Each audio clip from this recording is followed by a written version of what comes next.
Just then, the rain stopped. Or should it keep raining? Trial or treat!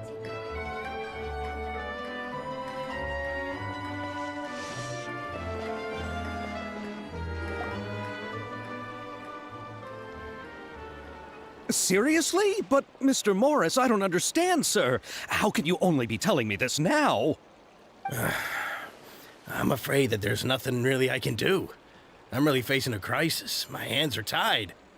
But what about my film? Well, I'm afraid you'll have to come up with something on your own. Take it from me. Sometimes you just have to let things go. Same goes for this film festival.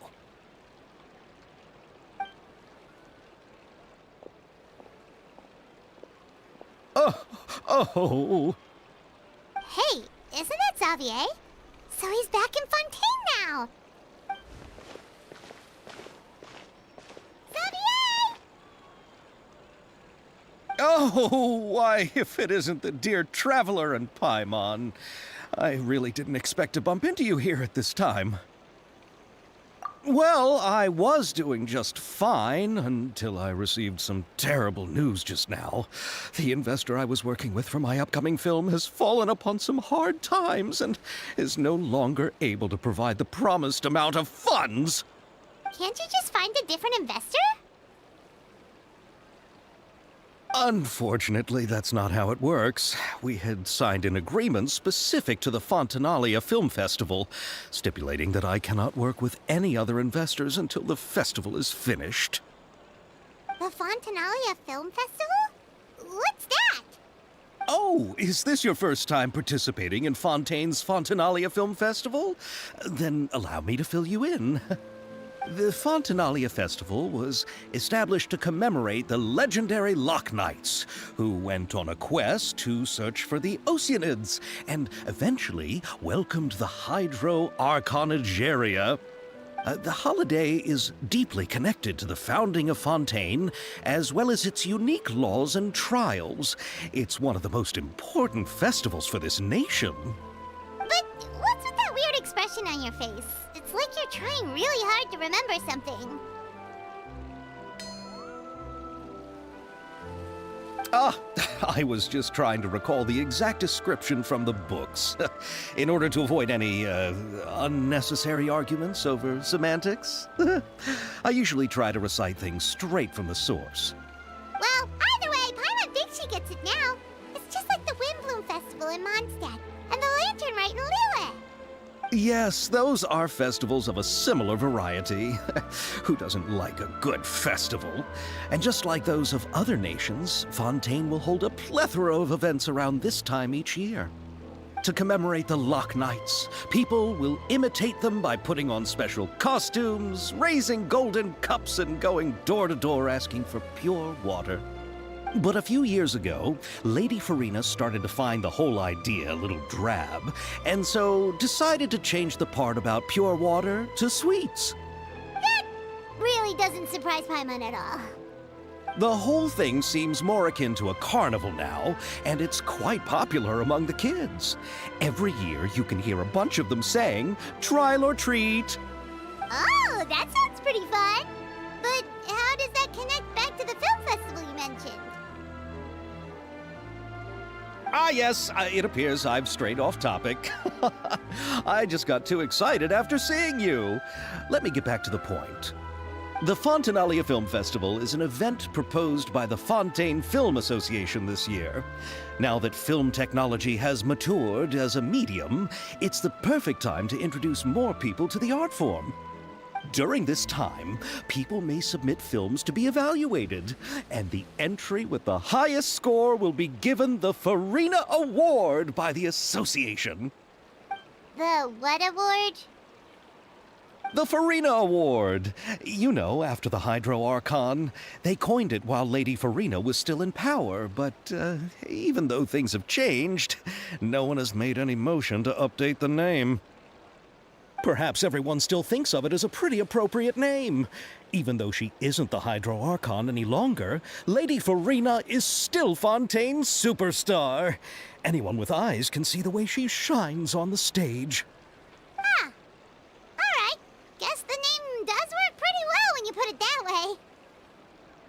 Oh, but who would have guessed there'd be an issue with the funding? How will I ever explain this to Miss Chiori? Not to say all the other actors who traveled all the way here from Inazuma. Chiori? Sounds familiar. Where have we heard that name before?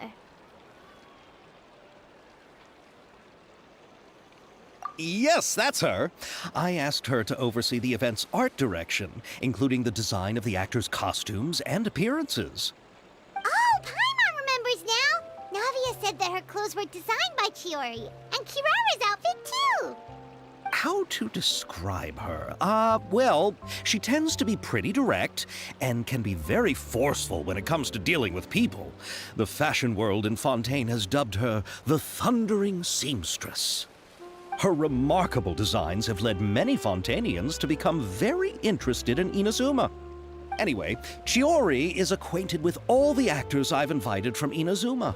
Without her help, I don't think I would have been able to get such an international cast for the film. She really is a kind soul.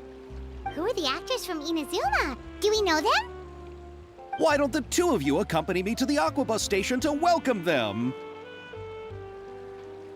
Judging from the time, the Aquabus should be arriving shortly. Chiori will be waiting to meet me there as well.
Miss Chiori? Your talk with the investor sure went fast. The Aquabus hasn't even arrived yet. Oh? And who are they? Allow me to introduce you. This is the Traveler and Paimon. Pleased to meet you. Likewise! We've heard the owner of Chioriya Boutique is a skilled seamstress, so it's a real pleasure to finally meet you in person. Thank you. I just wanted to make sure she wouldn't always look like a cat that had been unceremoniously dropped in a bucket of paint. So tell me, what happened? I can tell the conversation didn't go quite as expected. Well, it's like this.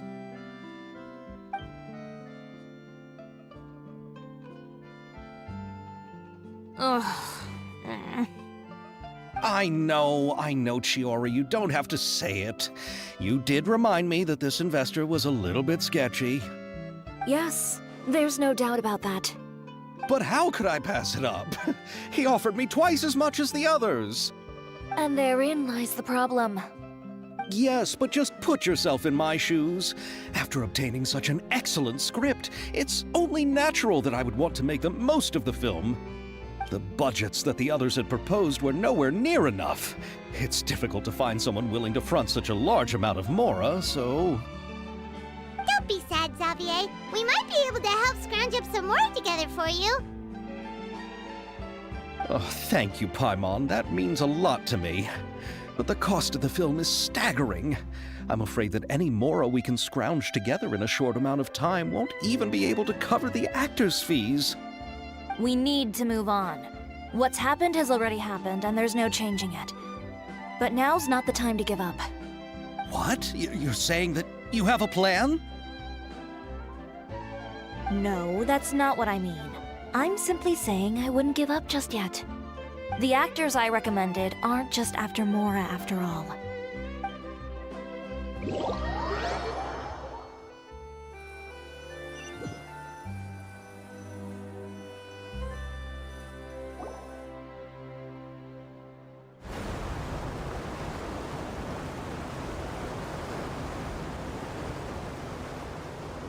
Really? Then where do you live? We Malazines live in Marcy Village. The only way to enter is from underwater. Oh, you must be pretty tired after work every day, right? I mean, you have to swim all that way just to go home. We are so thoughtful. But some Malazines choose to live in the Court of Fontaine because it's so much more convenient. This is our stop. Oh, we've arrived, but I haven't even finished chatting with Abel yet. I also enjoyed Abel's introductions to Fontaine along the way. Everything you described was so clear and detailed that we can't help but want to hear more. Thank you so much. I'm usually working here on the Sakura bus, so I hope I'll have the chance to see you again. There are still many more places I'd like to introduce to you.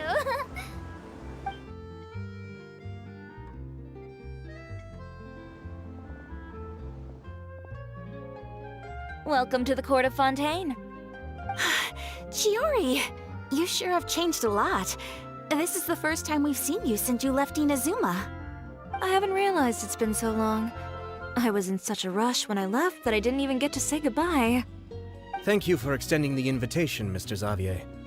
I'm looking forward to a fruitful trip here in Fontaine. It's an honor to have the head of the Kamisato clan visit us. So they're who you meant when you said you had actors coming from Inazuma? Oh? It's the Traveler and Paimon. Wow, what a coincidence! Ayaka and I were just talking about you on the way here. Are you also here for the film? We just ran into Xavier earlier and came over with him. But I'm not an actress.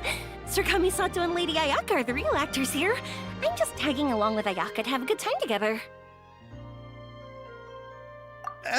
About that, I mean, how was I supposed to contact you when I was making preparations for the film? I figured you were probably busy, and I didn't want to disturb you. So I could only keep you in the back of my mind while I sought other actors to play the lead roles in the film. I had been thinking about a surprise reunion with you during our trip here, but you still managed to surprise me first. Oh, so you all know each other already! My, what a coincidence! What are the chances everyone could be brought together here like this? Why don't we go to Hotel de Boer and catch up over a meal? I've already made a reservation. Huh? Did you reserve 2 spots for us too? Yes, of course, of course. I'll be sure to tell the boss to serve a few more delicious dishes just to make sure there'll be enough food. Very well. Then please, kindly lead the way, Mr. Xavier.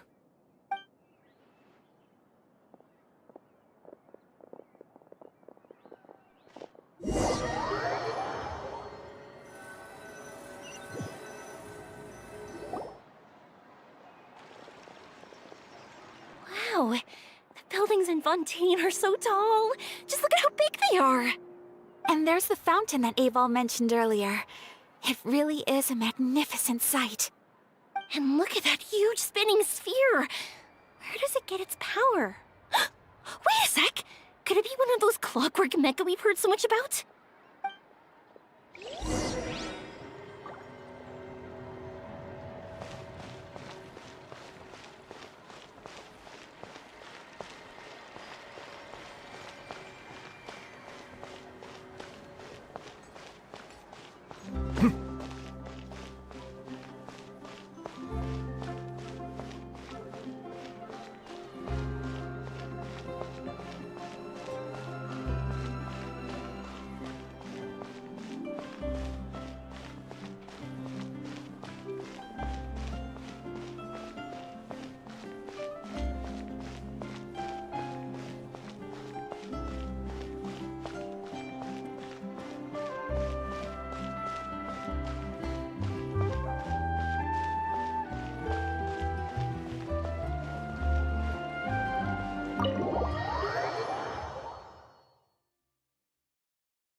So this is what food from Fontaine is like.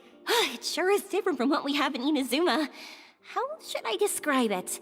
It seems like you have to go through a lot more steps to make them. And the flavor has many layers too. Yes. When I first went to Inazuma, I actually thought the food there tasted a little too bland. It took some time for me to get used to it. Let's get back to the purpose of this trip for a moment, shall we? How have preparations for the film been coming along, Mr. Xavier? Well, I've already assembled most of the film crew. A lighting specialist, a prop manager, and a costume designer. I've also bought the copyrights from the novel's author. Oh, it's called The Two Musketeers, right? I read the script you sent me on the way here. The story is pretty good. Originally, I was planning to start filming as soon as Sir Kamisato and Lady Ayaka arrived in Fontaine, but I'm afraid I've run into a bit of a problem. Oh? What is it? It has to do with the film's investor, Mr. Morris. He suddenly informed me this morning that he's encountered some financial trouble and will be unable to release to me the amount of funding agreed upon. It's said that Fontaine's legal system is well developed.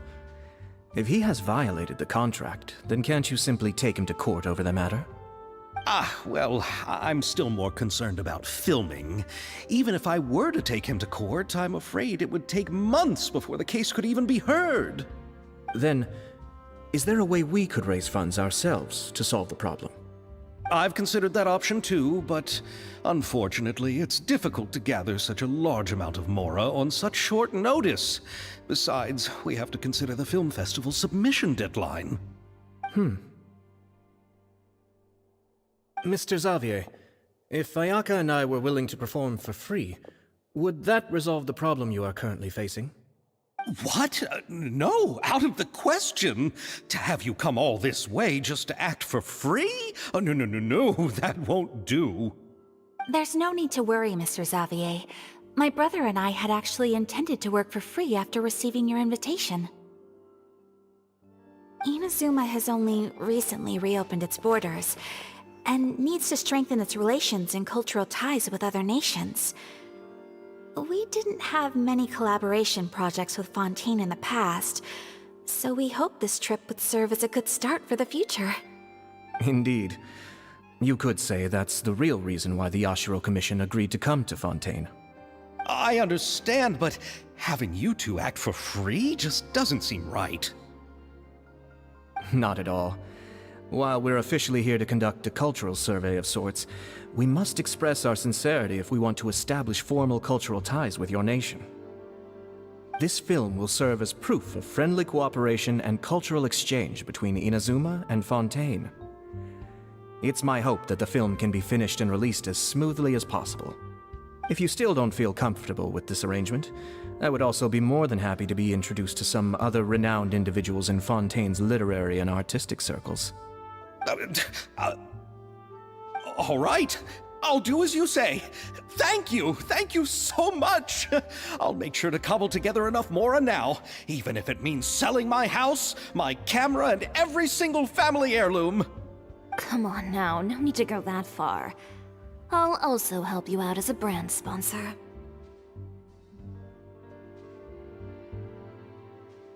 Me too! Even though I didn't bring much more to spend on this trip, it's still better than nothing. You are too kind, all of you. I really don't know how to... Ew. All right, enough about that. Now that we have Xavier's savings, my support, and 2 leads who are willing to act for free, I think we will be able to make this happen. So, instead of Mora, you'll help with filming and production. Oh, but how can we help with that? We don't know much about making a film. All right, pull yourself together, Xavier. Tell us if there are still any open positions left among the crew. All right. Let me think. We still need a camera operator, a clapper loader, and someone to manage logistics. I originally wanted to personally serve as director, but I've been too busy working as the producer. So the positions of director and director's assistant will also need to be filled. Paimon knows what the director and the logistics support person do, but what's a clapper loader? The clapper loader is responsible for using the clapperboard to record and organize the information of each shot when the camera operator begins shooting. The work requires both patience and careful attention to detail. A clapperboard? Oh, you mean the thing they hold that goes clap whenever they start filming? Yes, that's right. Are you interested in that job? For sure! Paimon's always wanted to try that! All right, then you'll be our clapper loader. I can find someone from the store to help with logistics. What do you think, Xavier? Oh, fine by me. As for our camera operator, I was thinking of letting the Traveler take the role. Oh, he's great when it comes to using a camera. Paimon can't even count how many things we've taken photos of during our journey. Yes, that's also what I was thinking. I noticed the Traveler had an eye for photography and composition when we worked together previously. I'm sure that's due to the traveler's journey across Teyvat and all the places they've seen. After so many adventures, using a camera must be second nature by now. What do you say, Traveler? Are you interested in the job? Thank you. It really means a lot to me. Come on, friend. Let me give you a big warm hug. So all that's left for us to find is a director and an assistant. Oh, me! I want to be the director's assistant. All we need to do is help the director, right? I can handle that. All right, then all we need is a director. Oh, all the well-known directors in Fontaine are probably also busy working on their own films these days. I'm not sure who will have time to help. Oh, Farina helped out a theater troupe recently by serving as an artistic consultant. She could be a good director, right? Besides, it's not like she has anything else to do right now. Farina? Do you really think Lady Farina would be willing to help us with our humble project? Isn't that the name of Fontaine's Hydro Archon? My brother has already informed me about what happened here in Fontaine. Yep, that's her. She helped out a theater troupe not too long ago, and now she's taking up work as a director. Well, I saw that musical. Her performance was perfect, and the storyboards were also excellent. Don't let her form or identity intimidate you. She's the best candidate we can think of right now. You'll never know until you give her a shot. fine. You're right, Shiori. I'll do anything for the sake of my film. Anything! Then I'll have to ask the Traveler and Paimon to show me the way to Lady Farina's residence. I just hope she'll agree to help. Do you need us to also come along? No, there's no need to trouble you with this. Besides, you've just arrived in Fontaine, and I'm sure there are many places you would like to visit. Just leave this task to me. It's part of my duties as the producer. Very well. Then we'll be waiting to hear the good news. I'll go with you. By the way, you might want to consider bringing a gift. And don't worry, we won't simply drop you off at Farina's place. We know Farina pretty well by now, so having some familiar faces there should help your chances. Besides, the whole thing was our idea in the first place. All right, then I'll start making preparations. As for the gift... A gift for someone who was once seen as the Hydro Archon. I wonder what she would like. I recall that Lady Farina once fancied a clockwork ring, so perhaps I should get another exquisite clockwork contraption for her. Huh? Can't we just bring some desserts, like the Fontinalia mousse? But wouldn't that be a little too cheap? She does like desserts, though. Isn't the Fontinalia festival happening right now? I heard Abel tell us on the Aquabus that Farina introduced the tradition of going door to door and asking for sweets. To do something like that, she must have a real sweet tooth. I agree with Yoimiya. If the gift is too fancy, it might actually make her feel more uncomfortable. Alright then, let's go buy some Fontinalia mousse.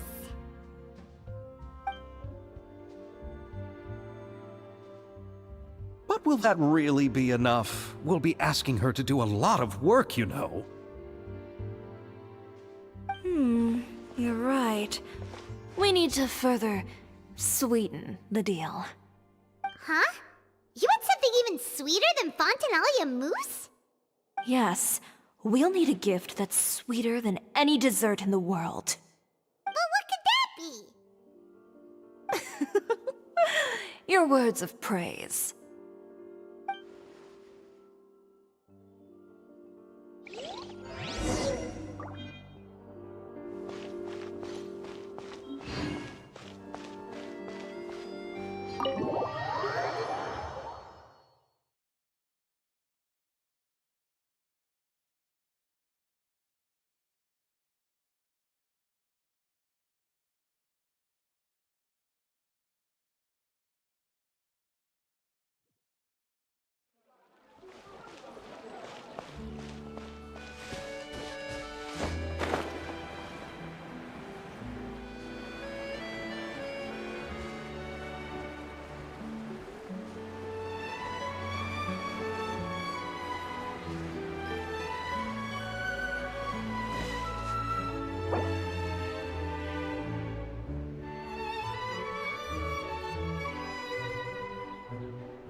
This is where Farina lives. Okay, I'll go knock on the door.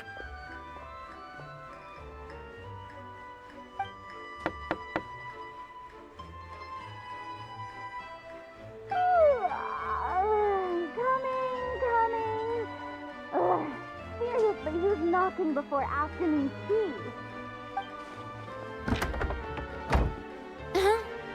Who are you? Lady Farina, please allow me to introduce myself. I am Xavier, a film director. Hello. Oh, is that the traveler in Paimon I see behind you? And who's this? I'm Chiori. Ah, the one from Chioria Boutique. Hello. So, what are you all doing here? Do you need something? Did you just get up, Farina? It's already past noon, you know. Huh? Oh, Paimon means the weather is so nice in the afternoon and the sun is so warm. Just like how you make us feel. Sleeping in late is a really smart idea. No. I was just up late last night reading some novels. What does sleeping in have to do with the weather? This is a small gift we've prepared for you, Lady Farina. We hope you like it. No need to be so formal. I'm just a regular person like everyone else now. Oh, is this Fontinalia mousse? It's one of my favorites. That's great! So, actually, there's something we need your help with. Given your renowned passion and understanding of drama, I would like to ask that you serve as the director of our film crew. Oh, but didn't you just say that you're a director? Yes, but for this particular project, I'm mainly working as a producer. Besides, I'm sure that your understanding of the performing arts far surpasses my own, Lady Farina. Are the Traveler and Paimon also part of the film crew? Yep, we sure are. Paimon's the clapper loader and he's the camera operator. Camera operator? That can be a pretty technical job, and it directly affects the final quality of the film. Are you really up to it? No, I'm not questioning your abilities. It's just that I've never really seen you use a camera before. Maybe you can come up with a test for the Traveler and see for yourself. If he can satisfy you with his camera skills, then you'd have nothing to worry about and can join the team. What do you say? You sure are getting better at rolling with the situation, Paimon. Oh, I do wish to see how skilled the Traveler really is with a camera. All right, how about this? We'll work with what we have. I'll give you some scenarios and see if your work is up to my standards. Very good. It's essential for the camera operator to understand the director's vision. I'll make my decision after seeing your work. Are you ready? I have high standards, you know. Okay, grab the camera and I'll give you a scenario.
Oh, it appears that you have more skill than I thought.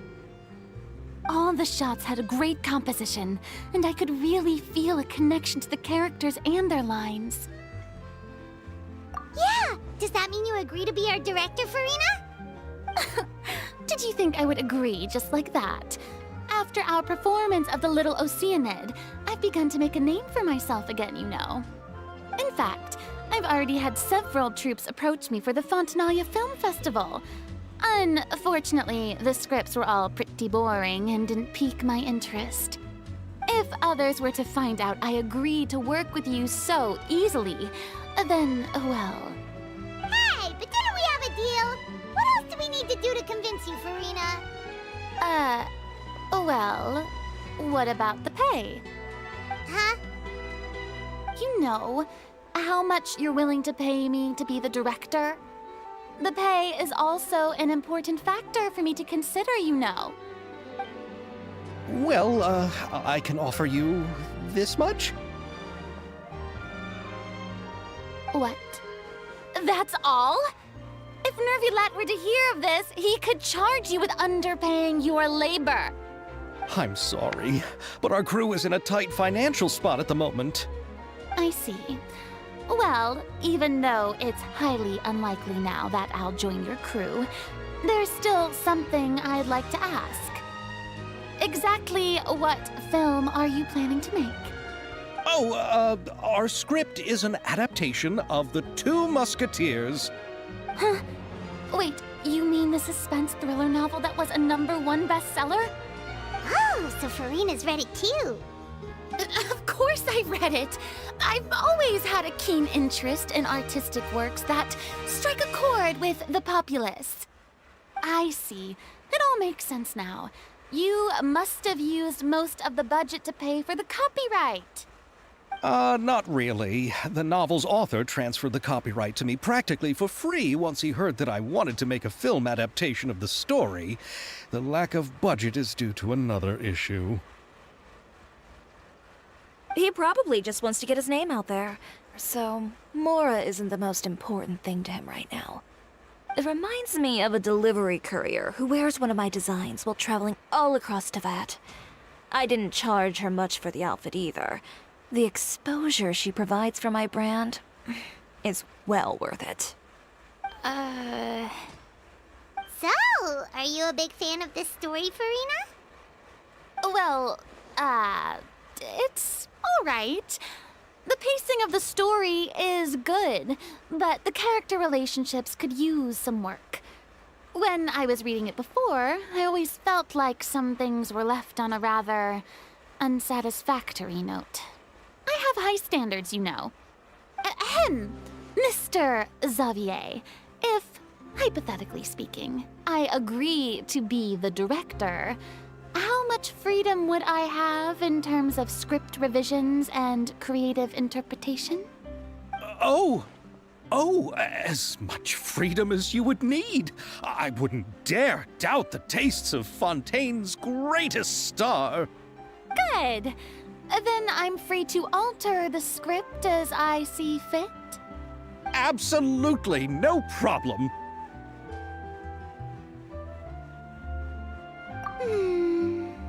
All right. It seems that your crew really can't go on without my care and direction. So, you agree? Yes, I agree. Although the pay is well below what someone of my caliber deserves, a great script calls for a great director.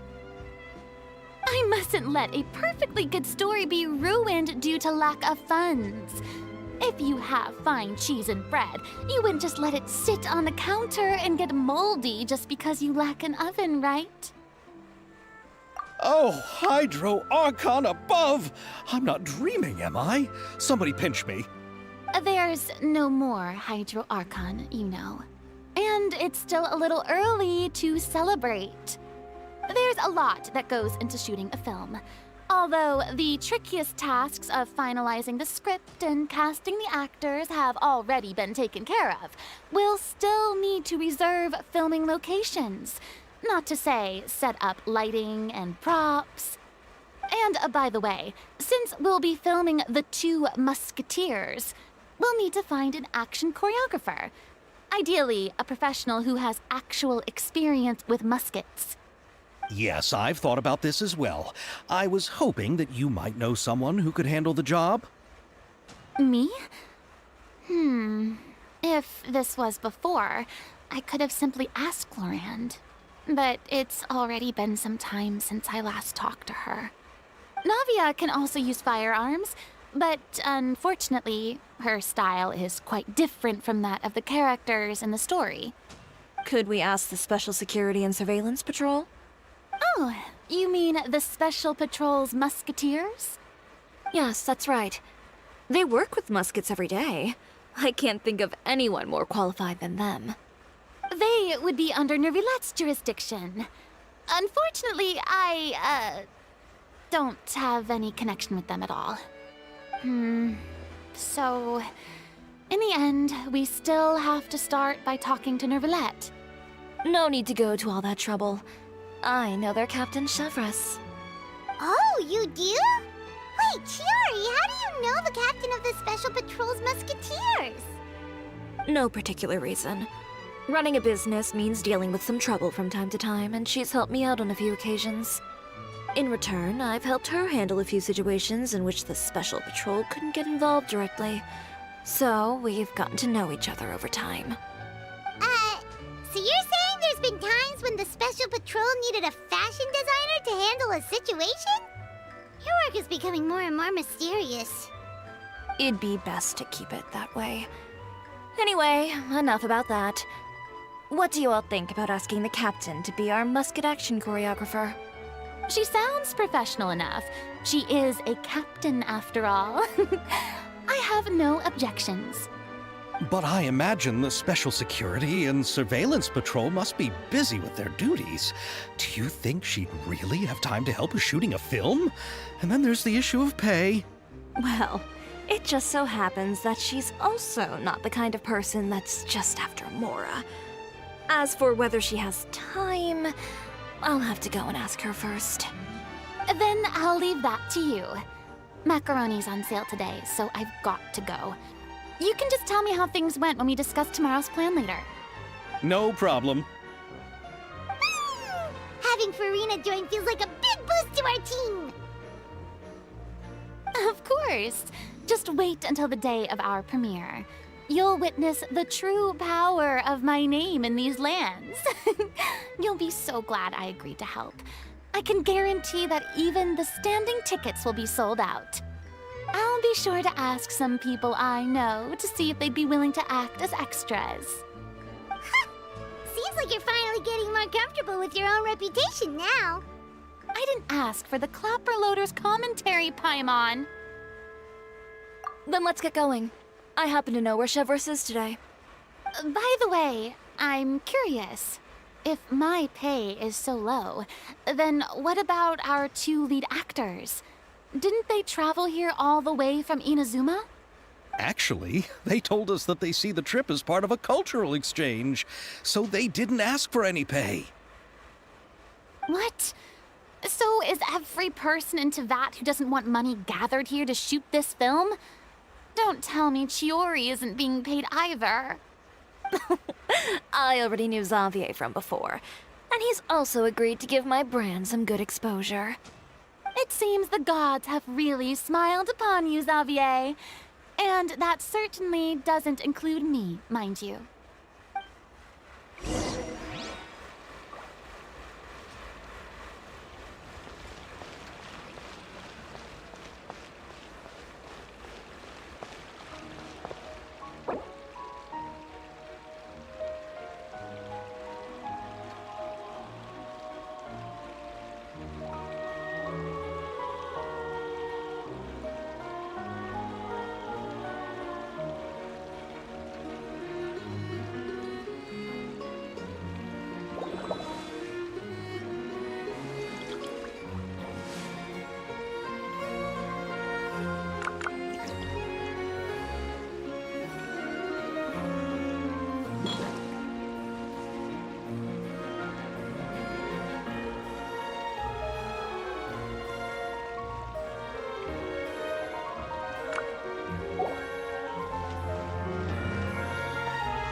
I see the value in my own work, but I also see the meaning in all the endeavors of the people of Fontaine. I believe I will continue to take pride in fulfilling my duties.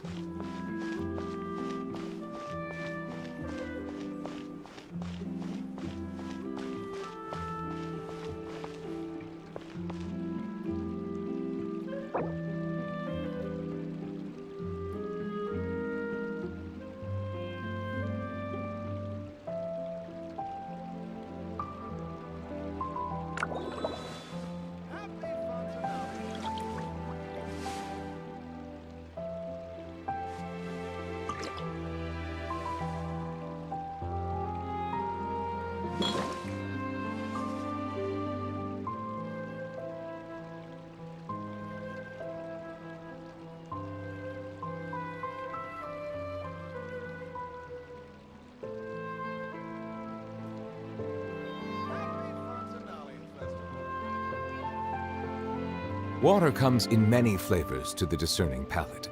Mondstadt's water is crisp and pure, while water from Liyue has an enduring aftertaste. In Inazuma, the water possesses a depth of flavor unlike any other. Sumeru's water, meanwhile, has a rich and complex flavor profile, but it must be savored patiently to fully appreciate it.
All right, this is the place. But where's the captain? There's hardly anyone around here. She's over there. The one with an eye patch reading in front of the newsstand. Oh, her! Paimon could tell there was something different about her. She seems kinda intimidating. Please wait here for a moment. I'll go fetch her. She's working now, so you might not want to get in her way. Working? But isn't she just standing there and reading a novel? Just trust me. Oh, alright, let's see what happens then. Chiori sure is a mysterious person. She claims just to be a fashion designer, but she knows all these powerful people. The court of Fontaine isn't particularly tolerant of visitors from overseas, so it isn't easy for a foreigner to promote their brand here. Even more so in the competitive world of fashion. Even a local like me just trying to make a film has to face all kinds of challenges. So I can only imagine what Chiori has been through to get where she is today. I'm sure that having more connections has definitely worked in her favor. Reading on the job? Detective novel. One main character? No. Multiple. Branching storylines. I see. How's the plot coming along? One of the main characters is about to make a choice that will affect the rest of his life. I'd wager he's going to make the wrong choice. Any way to speed things up? There's something I need your help with. You know that doesn't depend on me. It all comes down to what the character chooses. Which is exactly why I'm here to help.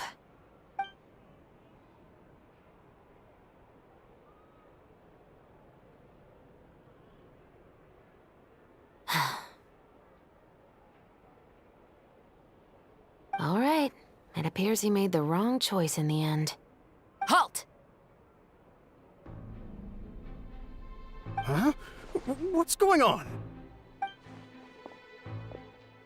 Hand over whatever you're holding. Oh, it's just a book. I didn't buy anything else. Then I'm sure you wouldn't mind letting me have a look. Excuse me, officer. I don't mind you standing around here, not purchasing anything, but I'd prefer if you didn't disturb my customers. It's bad for business, you know? Don't give me that act. You won't be able to get off so easily either. I am Chevraz, captain of Fontaine's Special Security and Surveillance Patrol. I will say this one last time. Hand over whatever you're holding at once. And before you do anything unwise, let me remind you that I'll have you on the ground before you can even think about making a run for it. All right. I'll give it to you. But please let me say something first. If there's any contraband in that book, then the shopkeeper here is the one who slipped it in. I don't have anything to do with this. Why, you trying to leave me on the hook, huh? You were the one who said you wanted it. Save it for the interrogation room. Take them away, Letelier.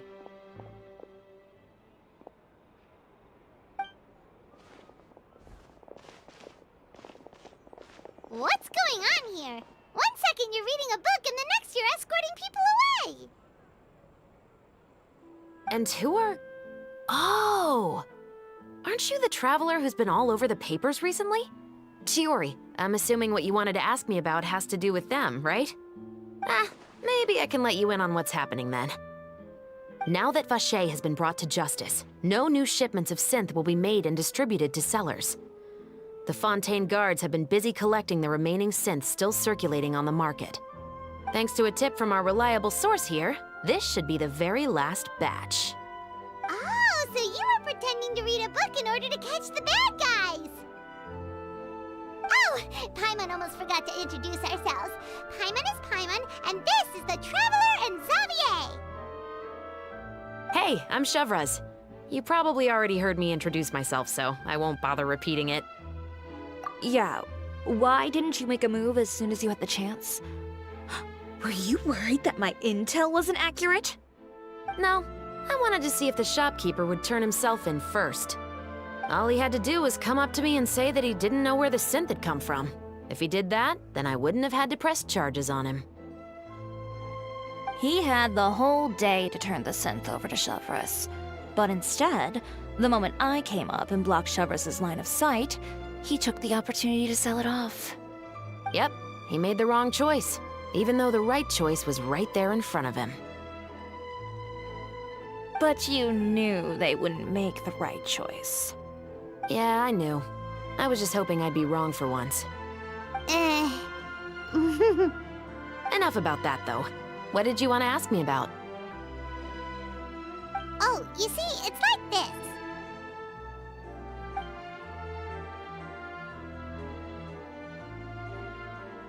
The Two Musketeers. You certainly have a good eye for a story. So what do you need me to do? Just be the action choreographer for the actors? Yes, that's right. I want to make sure we get all the details right. I want the actor's posture and understanding of firearms to be as realistic as possible. However, I'm afraid this work will require a bit of your time, since you'll have to be present whenever we're filming. Also, as for the pay... No need to say any more. I'll join. Huh? Just like that? Really? You're willing to help us with our humble film project? Sure, it's no big deal. As I said, we've wrapped up our investigation here, so I don't have any other tasks on my plate for the moment. Besides, I personally really like this novel. I even have the collector's edition at home. Stories where justice prevails over evil never get old for me. Then we've got a deal? Yes, I'll see you on set tomorrow. Oh my! I can hardly believe it! I should tell Lady Farina immediately. Oh, and I must tell the prop manager and lighting technician to get everything ready. We start filming tomorrow! Calm down, Xavier. The film is going to take more than just a day to finish. Still, I should also head back now and start preparing the actors' costumes and makeup. Alright, guess that's it for today then. Traveler, Paimon, please stay for a moment. I have something to tell you. Then I'll take Xavier back. Poor thing. He's so excited that he can't even walk straight anymore. I don't want to spend our first day fishing our producer out of the fountain. Yep, see you tomorrow.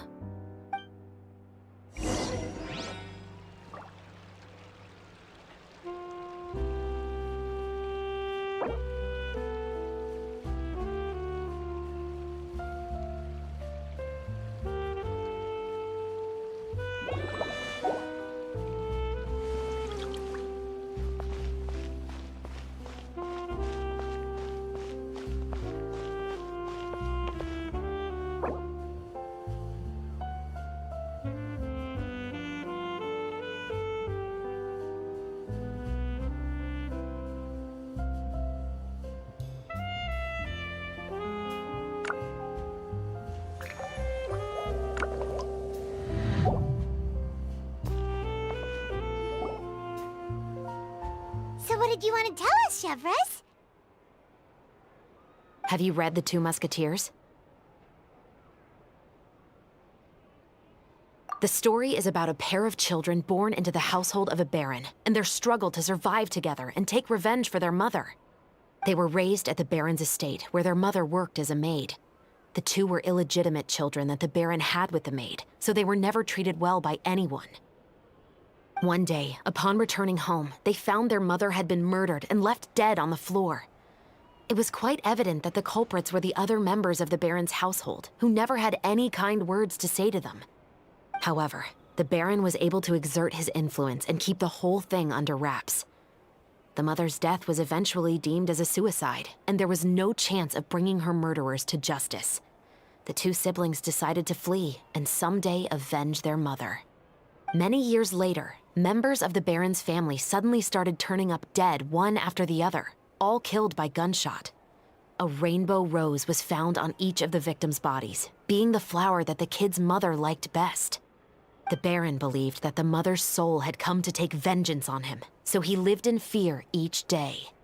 But it was actually those two siblings who had fled all those years ago. They relied on each other to survive and trained day and night, eventually becoming adept musketeers. They used all of their abilities to collect evidence and clues before executing their plan and exacting revenge on the Baron. Their actions let the truth behind their mother's death be known to all. That's quite an exhilarating story. Yep, the Baron got what he deserved for his evil deeds, and justice was able to prevail. It was just the kind of story I enjoy. Oh, so is that why you were so willing to join our crew, Chevroz? You could say it was one of the reasons. Oh, you mean there were other reasons too? I've read the reports about you. Whether it was at the trials or when you lent your hand to resolve our nation's crisis, you've shown that you've got a strong sense of justice, as well as a great mind for deductions. Yes, you're as sharp as I expected. It seems you've experienced many similar situations before. There's been a recent murder case involving muskets. The perpetrator's methods appear to be very similar to what is described in the novel. Huh? Really? But Paimon didn't see anything about that in today's papers. The Marechaussee Phantom hasn't yet released any information to the public because the investigation is currently at a standstill.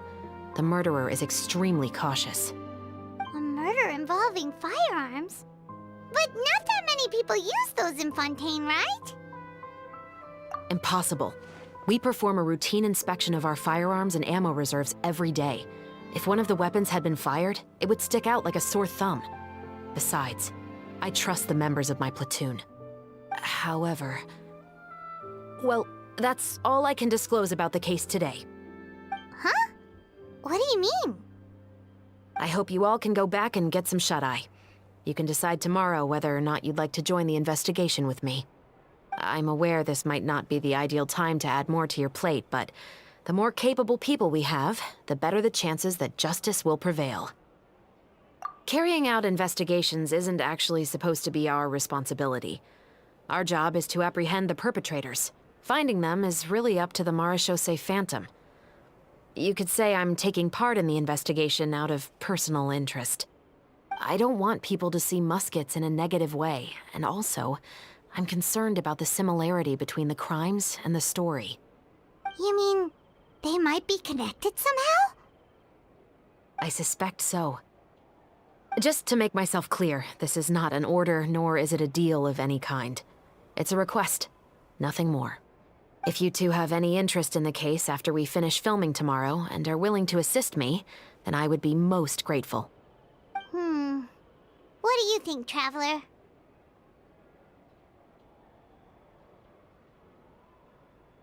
Yeah, you're right.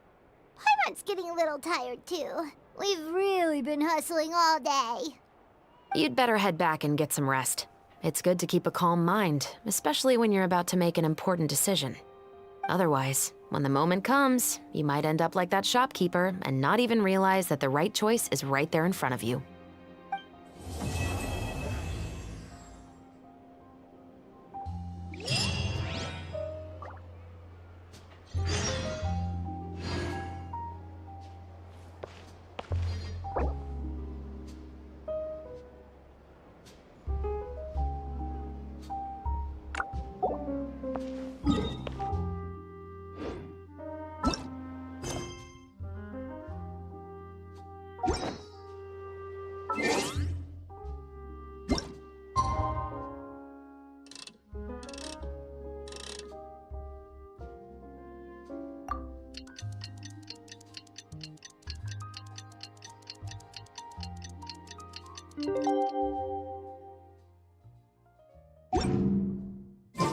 It's finally time to meet up with everyone.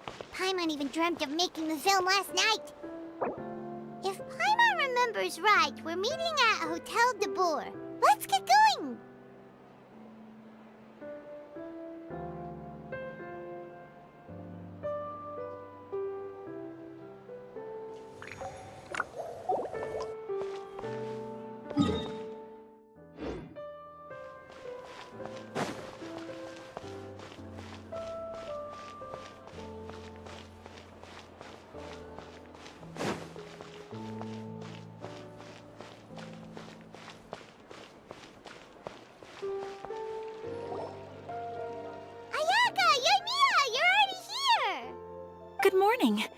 Xavier said yesterday afternoon went well.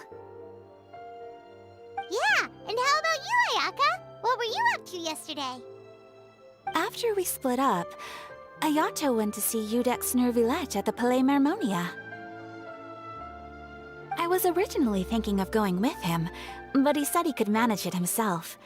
He told me to go see the sights around Fontaine and to enjoy the local culture. So I rode the aqua bus with Yoimiya and visited the opera house on Aranias Island. Yeah, you wouldn't believe what we saw there! 2 mechanical puppets that were dancing together! You've already seen them, right? Yeah, those two! Amazing, aren't they? We sat and watched for quite a while. It was mesmerizing. Like we could keep watching them forever. Oh, it was the same for us the first time we saw them, too. Afterwards, we went swimming at the beach! Well, diving, to be exact. It was the first time I ever breathed underwater! I held Ayaka's hand and we counted down together.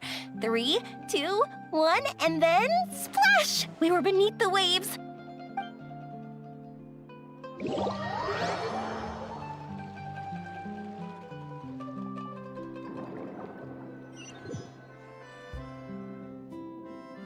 At first, I didn't dare to open my mouth.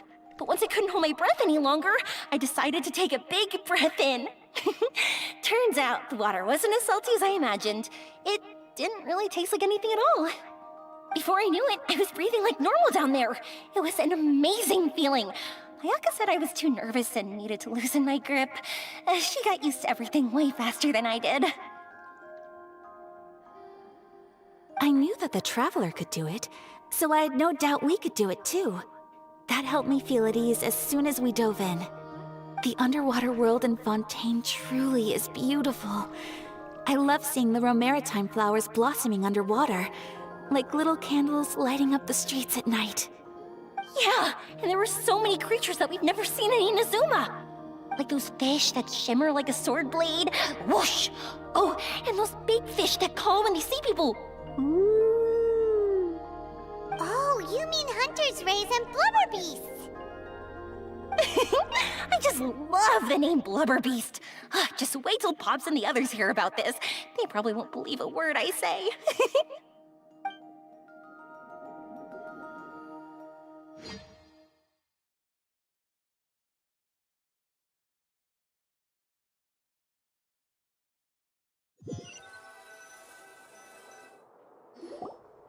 Yoimiya was down there for quite a while. It was dark before we finally rode the aqua bus back to the city. I figured she'd want to sleep in today. Yeah, even I was worried that I wouldn't be able to get up. I still felt like I was drifting in the waves when I went to sleep last night. But as soon as I woke up today, I remembered that we'd all be shooting a film together, and I was ready to go. Speaking of the film, where's everybody else? My brother and Xavier were speaking to the restaurant owner about using the place as a filming location. They should be here soon. As for the others, We're here. Please excuse my tardiness. I just finished the Special Patrol's 6-mile morning jog. Wait, 6 miles? I'm so tired. I heard you all chatting, so I decided to come down. I sure could use some of that endless energy everyone else has. good morning, everyone. Morning. Can someone fetch me a cup of coffee? More milk, hold the sugar. Sure, I'd be happy to do that for you. No, you can't go anywhere. Please, have a seat over here so I can get started on your makeup. The last thing I want is coffee stains on my costumes.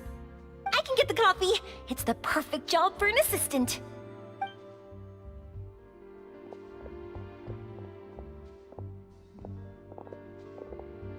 So much energy.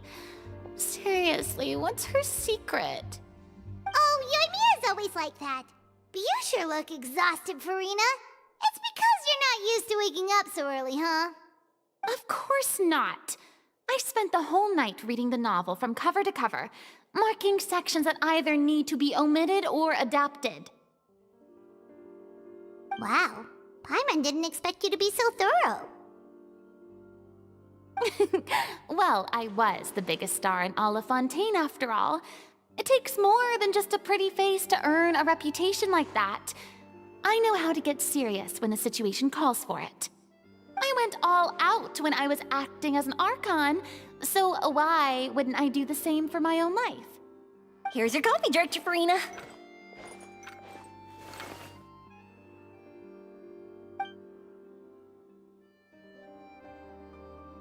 Oh, thank you. The sound of being called director and the aroma of coffee feels almost as refreshing as hearing the birds chirping in the morning. Ah, it seems everyone has managed to arrive on time. We've reached an agreement with the restaurant owner. We are free to use the second floor to shoot our film. Really? That's great! He is really looking forward to our film, and hopes that providing his restaurant as a filming location will attract more customers. Well then, Mr. Xavier, I'll leave the rest to you. Okay, thanks. First, I'd like to introduce our new members. This is our prop manager, Veronique. She'll be in charge of all the film's props and items. And this is Bonneau, our lighting technician. He'll be in charge of lighting and illumination to set up each scene's atmosphere. Wow, sure feels like we have some real professionals joining the crew now. First of all, please allow me to first express my sincerest gratitude to everyone in the crew. When my investor informed me yesterday that he wouldn't be able to provide the funds, I really thought that this was the nail in the coffin for this film. I had no idea that I'd find so many people willing to help me on such short notice. Thank you. Thank you all from the bottom of my heart. No need to be so cordial, Mr. Xavier. We're all honored to be a part of this. Your works made a profound impression on me when I saw them back in Inazuma.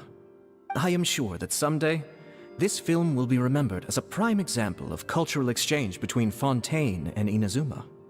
Yes, the story is the reason I agreed to join. I can't bear to even imagine what this film would look like without the very best director.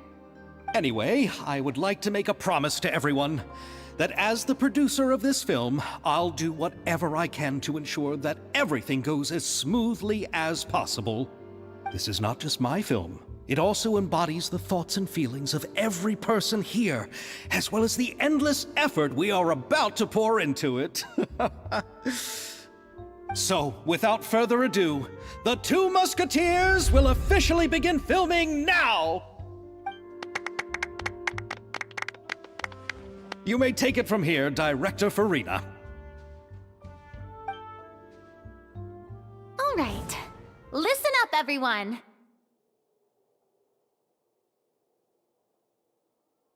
The first scene takes place when the two young musketeers are living at the Baron's home, still unaware of all that is about to happen to them. We'll need props and lighting to set the scene. Our lead actors can go get their makeup done, and extras, please take this time to go over your positions. Whoa, seems Farina's really kicking things into gear as the director. Is everyone clear?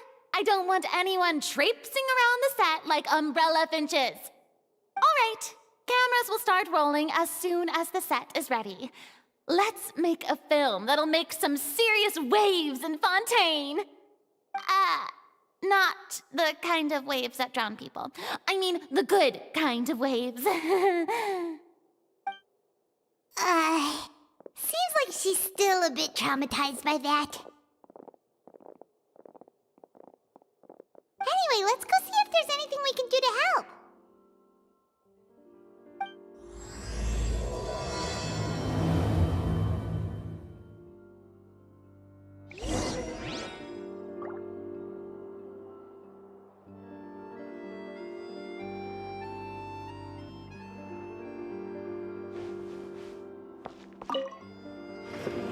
How about here?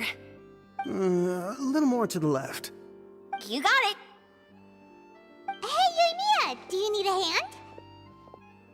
No, I'm fine. You know, doing the lighting is kind of like designing a fireworks show.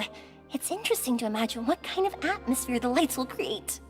I heard that the Traveler will be operating the camera and Paimon will be the clapper loader, right? Those roles are just perfect for the two of you. Really? Is that because it'll be easy for Paimon to hold the clapperboard while flying? Well, sure, there's that, but that's not exactly what I meant. I just think that after all your journeys together, you two must have developed a super close bond and just naturally know how to work with each other. If I'm not mistaken, the director will want the cameras rolling as soon as the clapperboard goes clack. Oh, I see! It's amazing to see the magic behind filmmaking. Yoimiya, we need lights over there too. Oh, on it! I've got to get back to work. Chat with you later. Oh, it's exciting to see so many people working together to bring the film to life.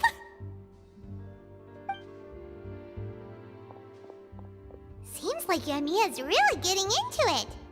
But she was right. We do have a super close bond, don't we? Paimon's really happy to hear that.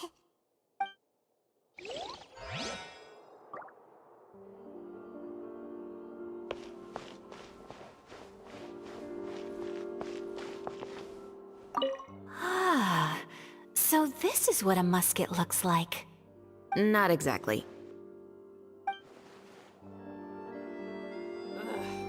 So annoying.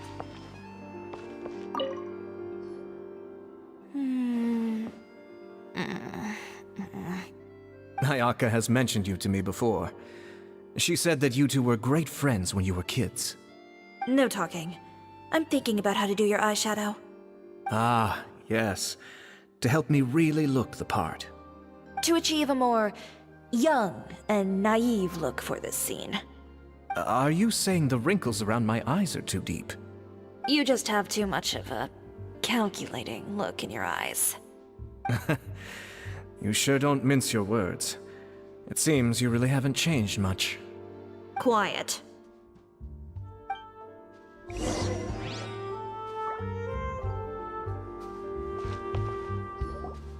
So, this is a real musket? No, it's just a prop weapon. Not bad. Have you seen a real musket before? Only in books and newspapers. I made this one based on the relative shape and proportions I saw in reference images. When we're filming, some special gunpowder will be applied around the muzzle, which will help create the flash and smoke effects of a real gun being fired. Which means it'll be up to the actors to portray the recoil. That's right. The sound effects for gunshots will also be added in post-production. Thank you, Veronique. I think I know where to start now. However, the musket's gears and firing pin could still use some work. Adding some wear on the metallic components will make them appear more realistic. Also, be sure to rub the muskets with some oil each time before we start shooting. That'll give the impression that the firearms have been well maintained. Good point. You seem to know a lot, Miss Chevres. I assume you use these types of firearms on a regular basis? Yes, I perform routine maintenance on my weapons every day. Just like we as people need to eat and sleep, muskets need to be cleaned and maintained. I also perform similar care for my sword every day, and familiarize myself with its shape and weight, to the point where it feels like a natural extension of my body. Yes, this way, our weapons will never betray us in the heat of battle. Yes, well said. It seems we have the same philosophy on this topic. Oh, sounds like they found a common interest to talk about. Though these props differ from the muskets I use, I can still give you some pointers. Good. I look forward to your instruction. First and foremost, never point the weapon at anyone, regardless of whether it's a real or prop weapon or whether you're holding it or it's on the table. This holds for any time when you're not actively engaging an enemy. Okay, understood.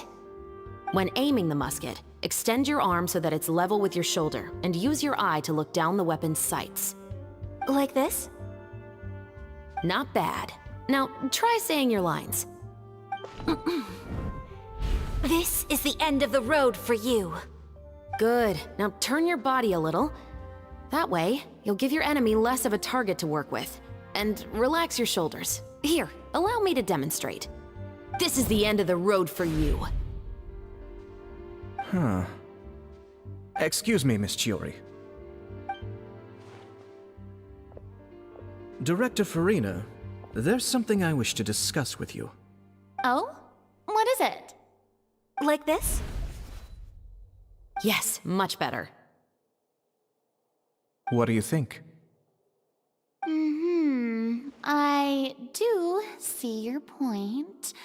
But are you sure you wish to do this? I believe it would be most fitting. Well, if you insist. All right, I understand. Miss Ayaka, Miss Chevres, could the two of you please come over here? Huh? What's going on? Are we gonna start filming now? Let's go see. What is it?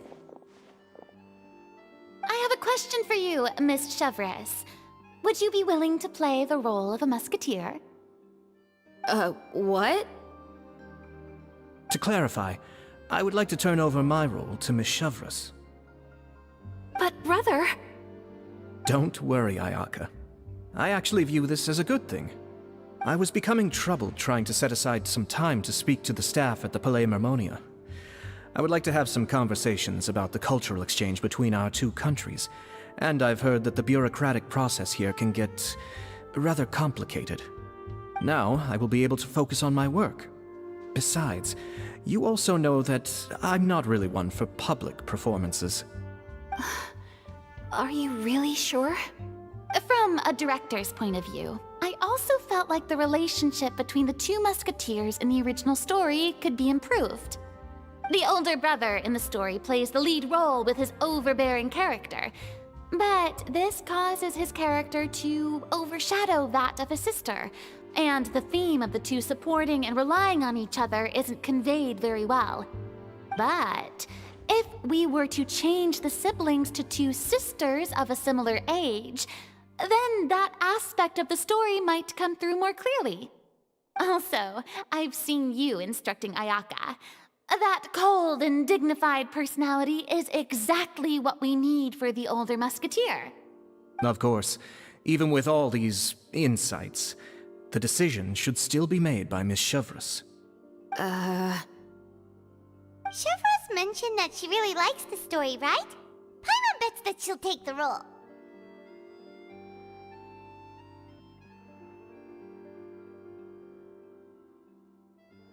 All right, I'll take the role.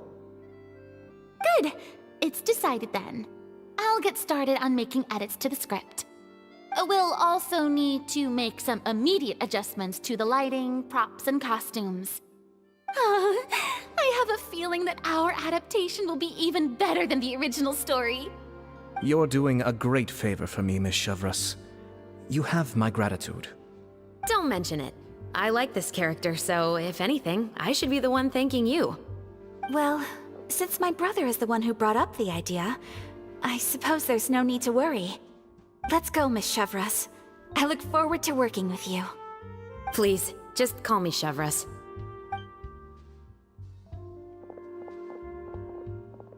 Seems like you're really going out of your way to solve the problem I was having with your makeup.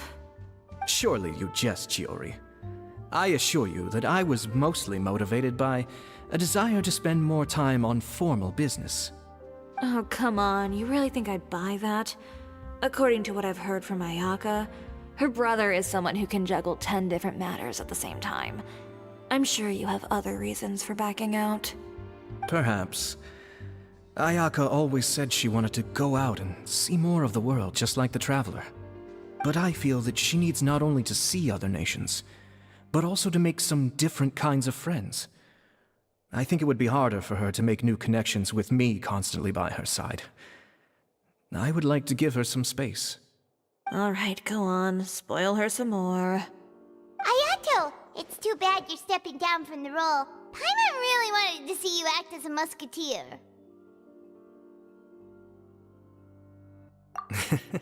No need to poke fun at me. I'd wager that you also felt that I wasn't the best candidate for the role. It's a little hard for Paimon to imagine you saying those lines. Yes. I've made an appointment to meet some people from the Palais Mermonia. Now, I will have some more time to prepare. Traveler, get the camera ready. Paimon, get the clapperboard.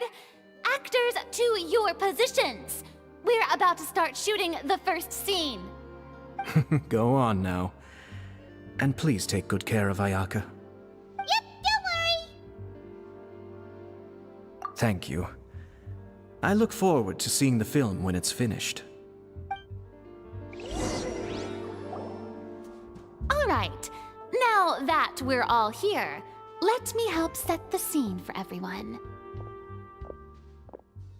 The first scene takes place when our two main characters are still living at the Baron's estate.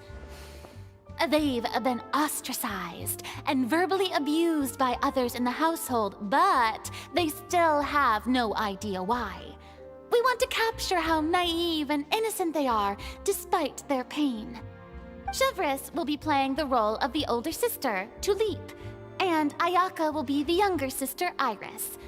Be sure to get close-ups of the main characters at the right moment. Silence on the set! Lights! Camera! Action! Let's go! Tulip, Mother's been out for quite a while now. Perhaps she went to pick some flowers on the way home. You know how she loves flowers. Iris, Tulip, I'm home.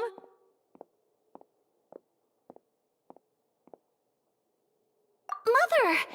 You were out for so long, we were beginning to worry about you. I'm sorry, but I'm back now, safe and sound. Here, I brought your favorite treat, apple turnovers. Mother, what are those bruises on your hand? Huh? What bruises? Oh, I must have bumped into something while I was working yesterday. But I didn't notice them this morning. Then perhaps they're from when I accidentally tripped when I was out just now. By the way, did you have fun playing at home? What's the matter, Iris? Well, we've realized that no one really wants to play with us. They even took Iris's doll and spat at us. And they even called us names. They said we were... Shh! It's all right, don't worry. Girls, listen to me. It doesn't matter what anyone says. Don't listen to them. No one can define you with such words. You both have wonderful lives ahead of you. Just like your names. You will both blossom like beautiful flowers. Maybe your time to blossom hasn't quite come yet, but one day, you two will bloom more beautifully than anything else. Don't let the soil you're in now ruin your future beauty. Understand? My dear daughters. And cut! Not bad. The actors' emotions were all on point. Let's keep that take. Also, if our clapper loader could avoid shouting at the start of the scene next time. Oh, got it. Great. I was a little worried that my nerves would get the better of me. What about you, Chevres? I felt fine. The lines weren't too difficult at all. Seems like Farina must have adapted the role nicely. You two were great. I couldn't tell it was your first time acting in a film. You should have more confidence. Thank you for your encouragement. Positions, everyone! We'll move on to the next scene after we try a few more camera angles.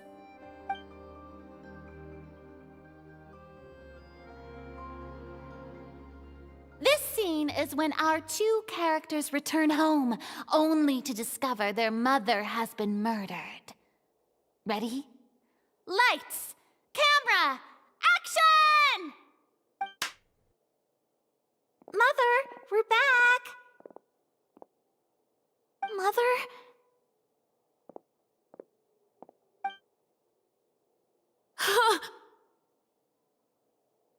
What's wrong, Tulip? Iris, stay away! Huh? Why? What's... Mother! Mother... She's... Huh? There's poison in this cup. Huh? I could have sworn I've seen this kind of cup before. Those aristocrats.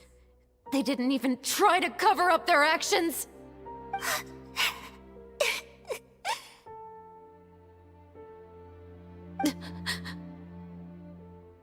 Iris, we need to leave this place. Leave? But now that Mother is gone, where can we even go? Anywhere. All I know is that we can't stay in this house. But are we just going to let them get away with this? We'll have our revenge, I promise you. Just not right now.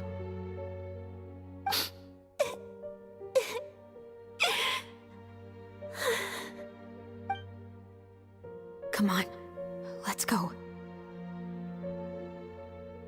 No, wait. We can't just leave Mother here like this. At least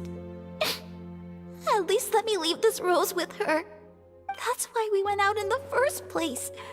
To buy her this flower. All right. Goodbye, Mother. We'll avenge you. Someday. And cut! Beautiful! Great performance! Oh my, you're so amazing, Ayaka! And were those real tears I saw? How did you do it? I was surprised too. Thank you for the kind compliments. Actually, as soon as Director Farina said action, I told myself not to think about anything. I just felt the weight of the moment and became the character. It's quite similar to practicing the art of the sword. You clear your mind and focus only on what's happening in front of you. Ayaka's performance was amazing. Have I discovered an acting prodigy? Pipe down, everyone! We need to move on to the next scene!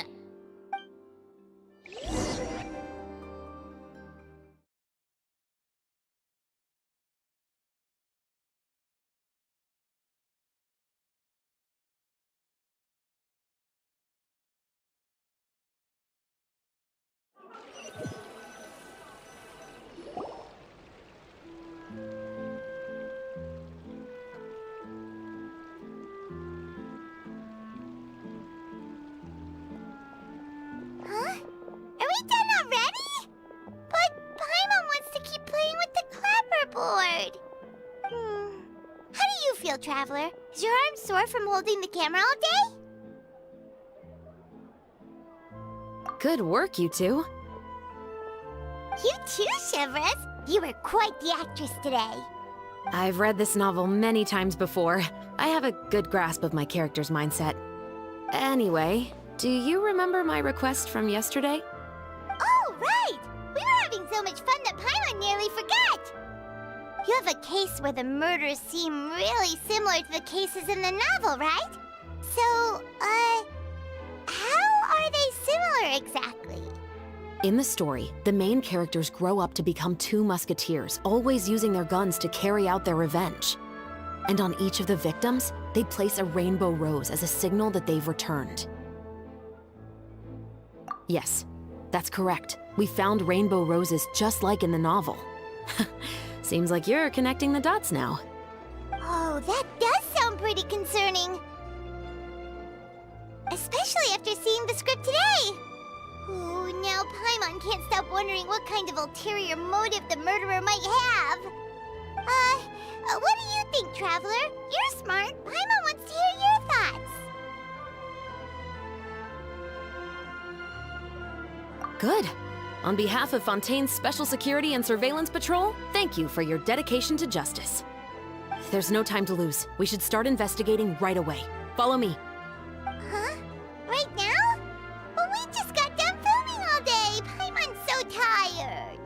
The most valuable intel always comes after nightfall. They are like small, remote islands in the middle of the sea. If you don't stay vigilant, you will pass right by them in the fog. That's how one of my favorite books always puts it, at least. So, where are we going right now? Let's start by checking out some workshops that sell mechanical components. If the culprit is making their own weapons, it's very likely that they'll visit those sort of places.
Welcome to LeChaux's Clockwork Workshop. How can I help you? Hello. I'd like to know if anyone has purchased some special components lately. Special components? Sorry, could you be more specific?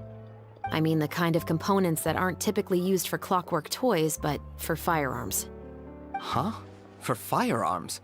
No, we don't sell those sort of things here. Don't misunderstand. I'm not here to cause any trouble.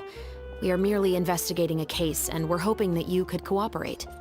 Well, to be completely honest, I'm not even sure what kind of components that would entail. Has anyone ever purchased components here as an individual rather than on behalf of an organization? We have a lot of customers who buy toys, but those who buy components are all regular customers who buy in bulk on behalf of their organization. Is that so? I understand. Thank you for your cooperation. You're welcome. It's the least I can do.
Oh, hey, Chevres.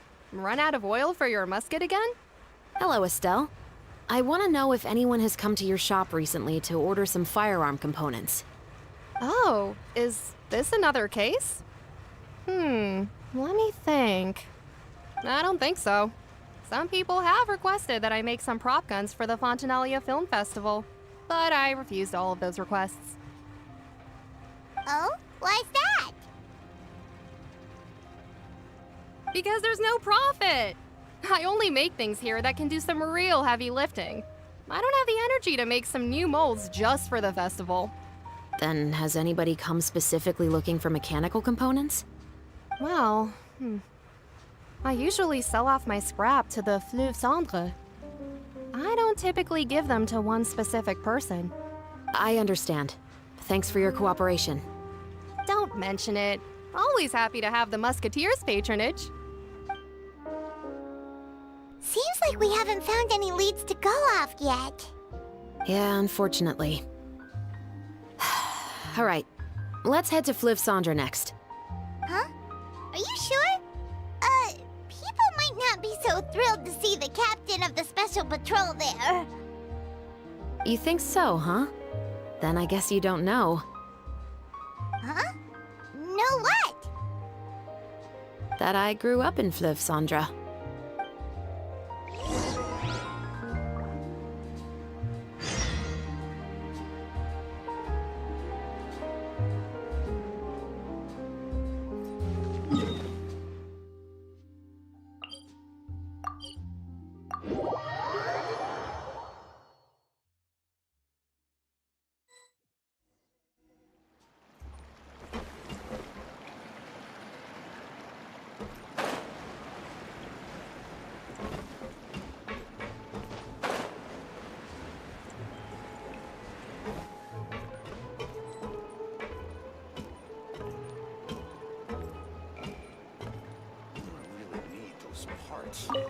What's taking him so long? It's been a while, Tetro. Please, just get on with your request. I want to know if you've heard anybody talking about muskets lately. Information isn't free, you know. I've heard that bandits have been extremely active in the countryside recently, and they've been affecting the delivery of goods to Poisson. I can allocate some more manpower to help out with that problem. What do you say? You're still as helpful as ever. One of our men got drunk at dinner about a month ago and lost his gun. 3 days later, it turned up in the corner here.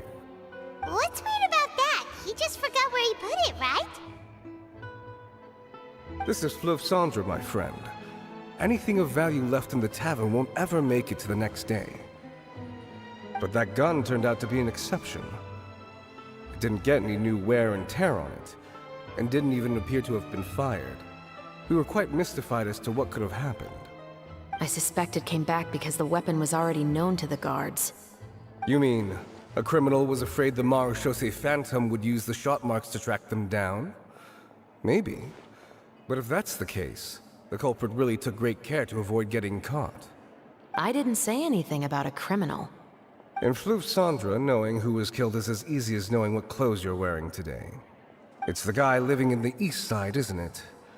I've never liked him. Every time he's here, he just orders a drink and sits there with a nasty look in his eyes.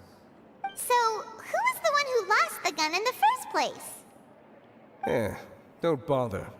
Even if you ask, he wouldn't admit to owning a gun to some strangers. Not to mention the captain of the Special Security and Surveillance Patrol. He's right. I know you grew up here, Chevres. Even though you're on good terms with the Spina, you've still been gone too long. Not many people know you here now, and a lot of people don't like the Special Patrol. I know. So take my advice and don't show your face too much around here. It's for your own safety. I'll come and go as I please, and I'm afraid I'll be appearing more often due to my work. All right. Don't say I didn't warn you. Guess I'm finally on the right path.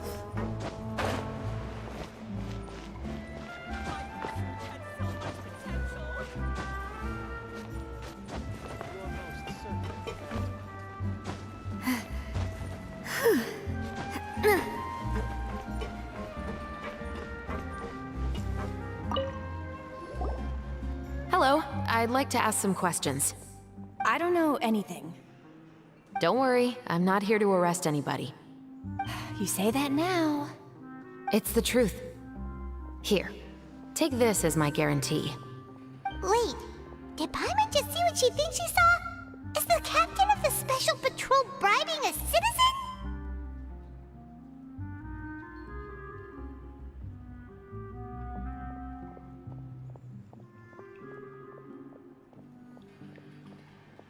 Seems you're different from the other guards. What do you want to know? Have you heard anything related to muskets in Fleuve Cendre lately? Anything at all? Muskets, huh? All I know is that about 2 weeks ago, we started hearing some loud noises at night. So loud that it's been waking me up. Were they gunshots? Possibly. It's hard to tell around here. Someone's house collapsing, a pipe exploding somewhere, it's all the same. But the noises I'm talking about definitely happened after I fell asleep.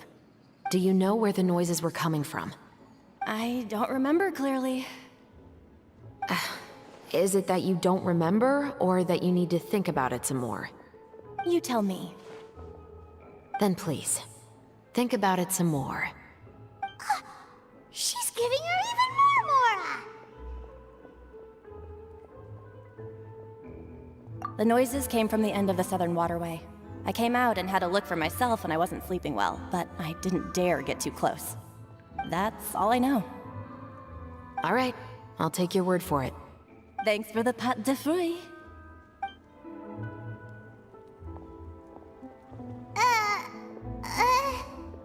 No need to be surprised.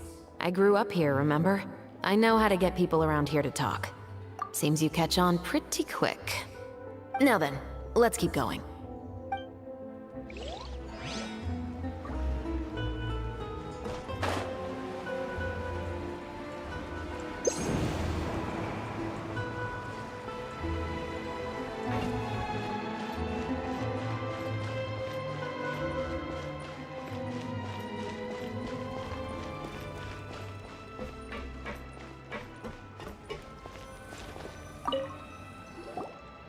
What's all this? Some broken planks and barrels, as well as some liquor bottles? Yes, but have a closer look, Paimon. Even though somebody has purposefully tried to clean them up, these are obviously marks from musket bullets. In other words, someone was here trying to improve their shot. They were using the barrels and bottles for target practice. Could it have been the killer? Your guess is as good as mine. Although many people at Fleuve Cendre own guns, few hide the fact from others. And even fewer would go to such lengths to hide markings from practice shots. Anyway, let's go. There might be more to this.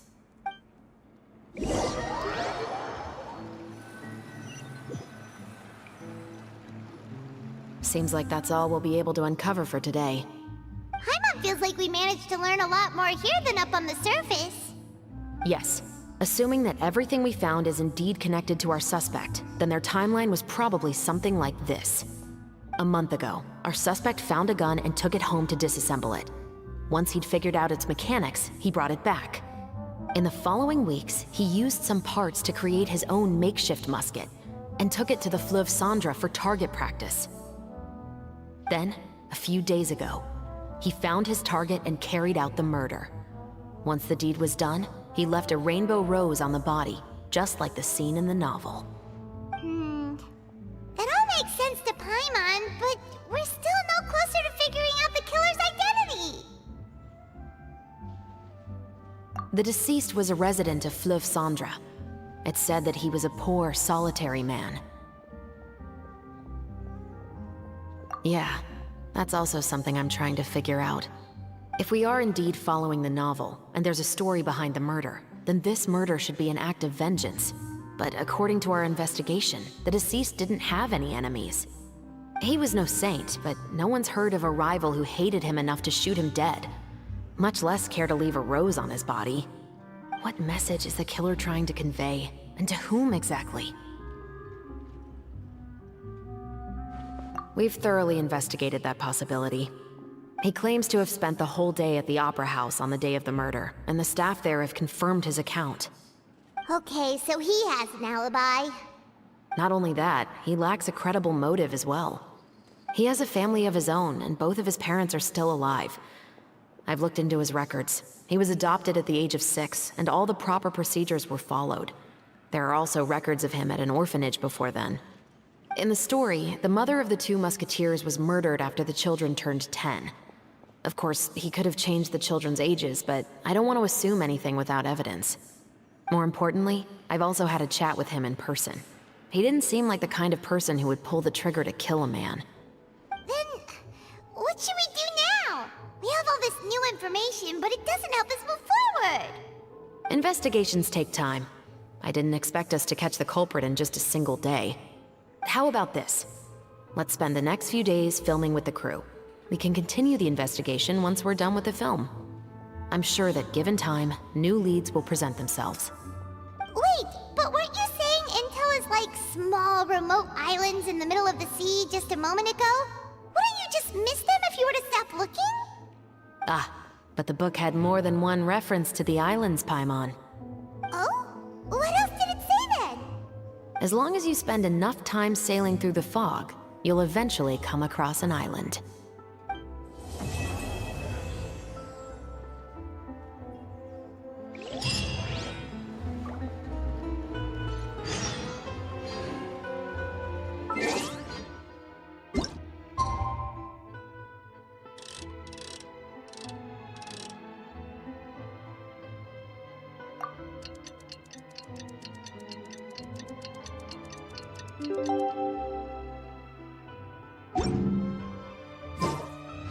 It's filming time again! Our schedule is jam-packed for the next couple of days, too. We've got so many different locations and sets to cover. Anyway, let's head out and meet up with the others.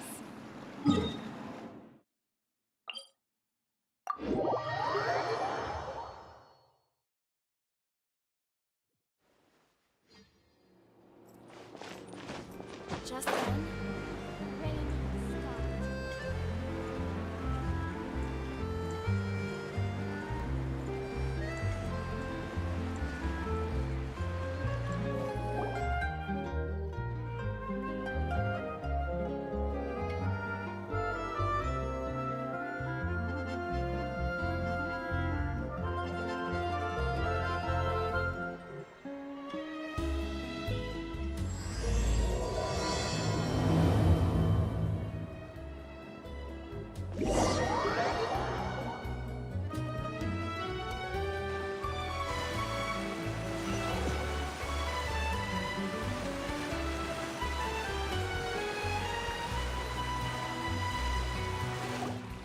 Good work, everyone!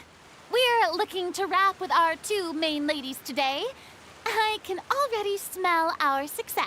What do you mean, looking to wrap? Oh, aren't you the expert now?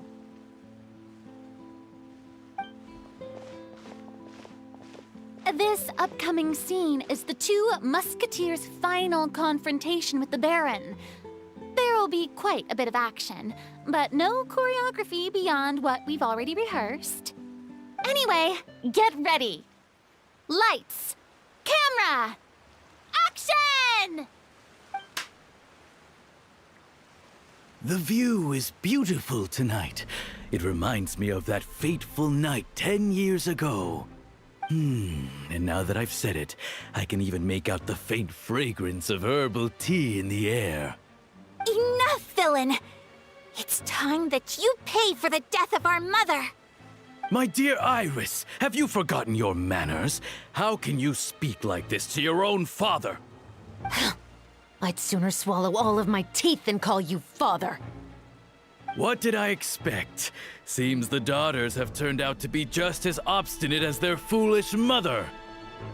In this world, mora and status is everything. She thought she could blackmail me using her children and force me to grant her recognition and concessions? Ah, how naive can a woman be? Mother never asked a single thing of you. All she wished was for us to live a peaceful life, just like the others. It was you who personally brewed the poison of prejudice and sent Mother to her death. Compared to that deadly poison, the 2 bullets that will soon pierce through your heart will be like sweet mercy. And that's exactly why I said you're just as naive as her. Did you really think 2 muskets would be enough to defeat me? So let's see. What is stronger?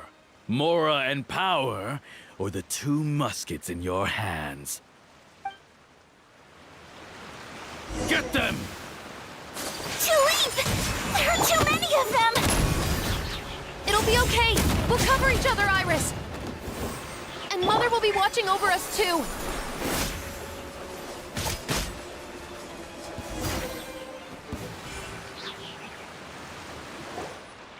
You've lost. To think I'd lose to my own 2 kids. We are no children of yours, and we'll never call that place our home. Then tell me, what did you do all this for? You lost your mother, and will soon kill your father as well. What will you gain in the end, other than sentences for your crimes? We will gain our long-awaited justice.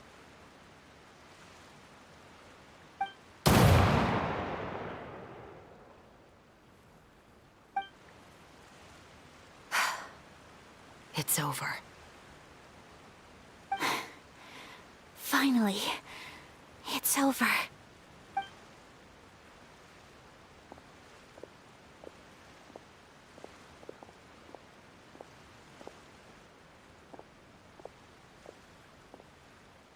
So, where will you go now, Tulip? I'm not too sure, Iris. Maybe somewhere with lots of flowers? After all, Mother always did love going where the blossoms were. What about you? I want to go visit Mother's grave. Yeah, that's not a bad idea. Huh? Tulip, look! What is it?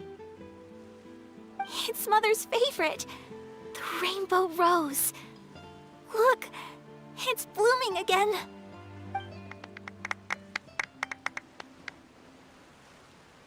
Excellent!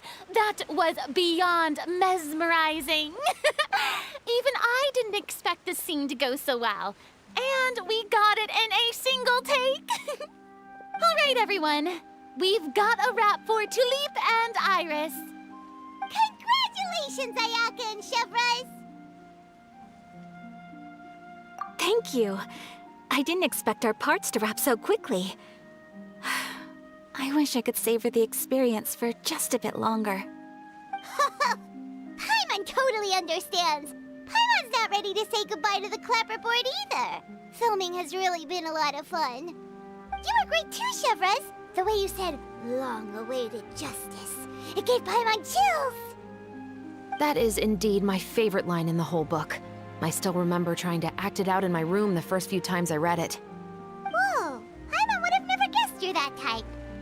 Who doesn't like stories where the guilty are punished and justice prevails over evil? Don't forget, I'm the captain of the Special Security and Surveillance Patrol. Captain, I have something urgent to report. Please excuse me, everyone. I'll be back in just a moment. It's okay, don't worry about us.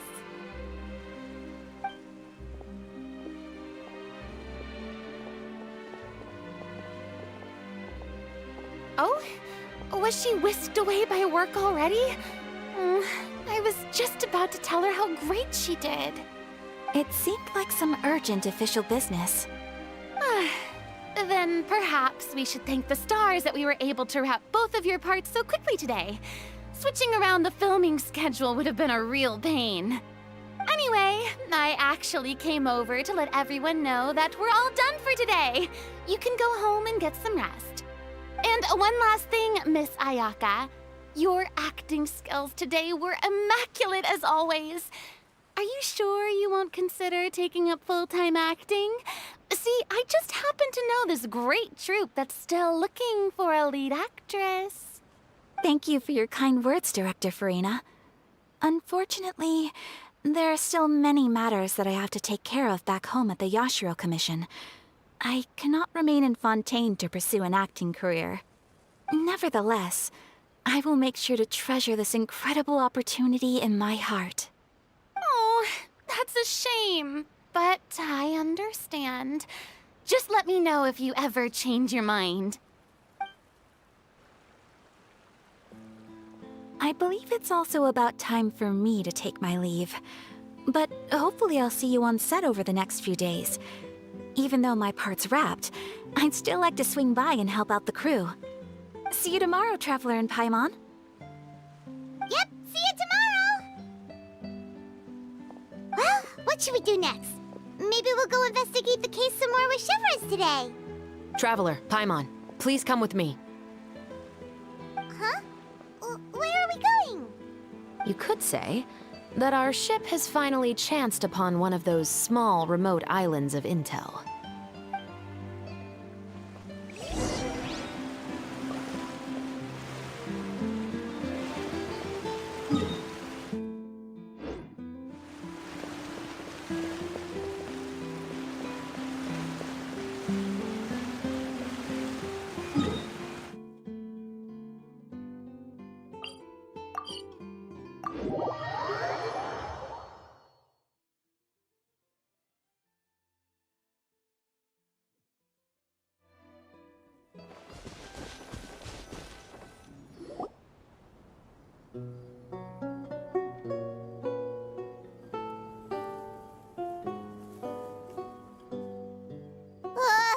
Paimon's exhausted. Paimon definitely didn't expect having to float this far after a full day of filming. So, Chevres, why did you take us here? Affirmative. It wasn't anything conclusive, but it should show us a clear way forward. Have you ever heard of someone by the name of Emily? Oh, you mean that famous perfumer? She's a good friend of mine. She's lent me her aid several times in the past to resolve some difficult cases. After I discovered the rainbow rose at the scene of the murder, I sent it to her. After all, she's probably the foremost expert on flowers and scents in all of Fontaine. And then? There was nothing remarkable about the flower or the trace amounts of soil left on it. But according to Emily, the rainbow rose left by the killer was derived from a very rare cultivar. Huh. Paimon didn't know that there were different varieties of rainbow rose. Paimon just thought they grew everywhere in the wild. Flowers that are deliberately cultivated will always show some different features from those that bloom in the wild. We already knew that the rose left at the scene belonged to a special cultivar, but with Emily's expertise, we were able to pinpoint the place where it was first picked from. Oh, Paimon gets it now. So whoever first planted that rainbow rose was probably the killer. Precisely. And after we checked what we learned against some sales records from the past, we discovered that there's only one person in all of Fontaine who could grow and sell this specific cultivar. Really? And who is it? It's the novelist. But didn't you say he had an alibi? To be clear, I haven't changed my mind about him. I still don't think he was the one who pulled the trigger. However, that doesn't mean the true culprit never visited him at his home or never purchased a rainbow rose from his garden. Whatever the case, we will have to confirm a number of things with him. So you mean the next place we need to go is... Yes, we're going to pay him a visit at his home.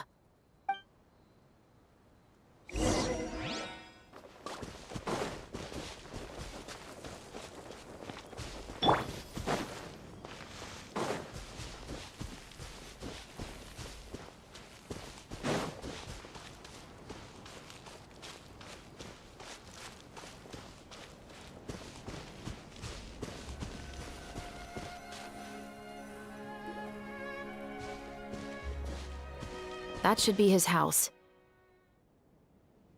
There are so many Gardamex stationed around the place. That's pretty unusual, right? According to what he told me last time we spoke, he hired them so he won't be harassed or disturbed. Huh. So there are a lot of flowers in his garden, but Paimon doesn't think we'll be able to pick one without alerting the Gardamex. Right. Which is exactly why I think there has to be a special connection between him and the killer. So, should we knock? Just wait here for now. I'd like to take care of a number of those Gardamex first. But they're so far away. How are you planning to do that? Don't forget, Paimon, I'm actually the real-life captain of the Musketeers.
All clear. Let's go. Wait! Paimon's a little nervous now that we know he could be the killer. Can we go over our plan of action again? I'll go knock on the door and make sure it's safe inside. Once we're sure that we're in the clear, I'll ask him to come with us for a quick round of questioning at the guard's headquarters. But can't we just arrest him? We still have no evidence that he's the killer, or that he lent the killer any direct aid. Still, it would be appreciated if you could pick a rainbow rose from his garden for me while I'm talking to him. It'll help the Marachose Phantom confirm Emily's theory. Sure, no problem. Just be careful, Chevroz.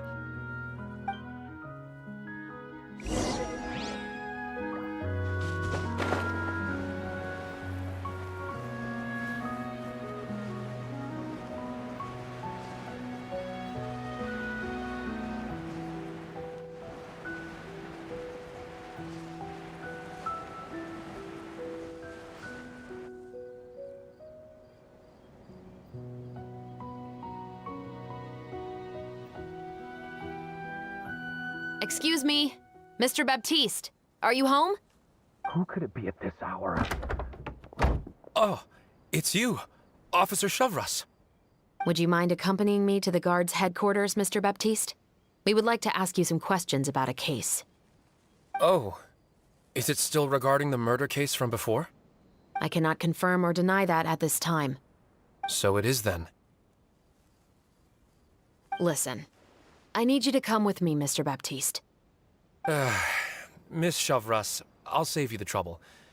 Oh, and you two over there? There's no need for you to pick my flowers either. It's not time for them to bloom yet.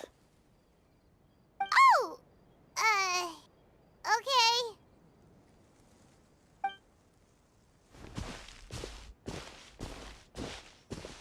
By saving me the trouble, you mean...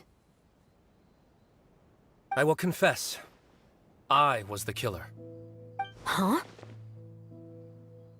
He just admitted he's guilty! Please relax, everyone. I'm not armed. The musket you're looking for has been buried in my backyard. Then it's my responsibility to inform you, Mr. Baptiste, that everything you say right now will be used as evidence for the inevitable trial. Yes, I am perfectly aware of that.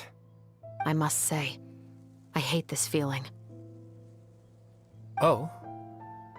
Is it because I confessed? Or because you've been proven wrong? Both, I suppose. For the same reason as the one I wrote out in my novel, of course. I did it to exact revenge. I know you haven't figured out the link between the two of us. Had you done so, I'd have been taken away to the headquarters a long time ago. But that won't stop me from always remembering his grotesque face. After all, he was the one who killed my mother. Your mother is still healthy and well. You know, I was adopted as a child. I was referring to my birth mother. That was never recorded in the orphanage's records. Please forgive a 6-year-old child for concocting some lies to protect himself after watching his mother die right in front of him. So, your novel, it was like a record of your life? No, of course not.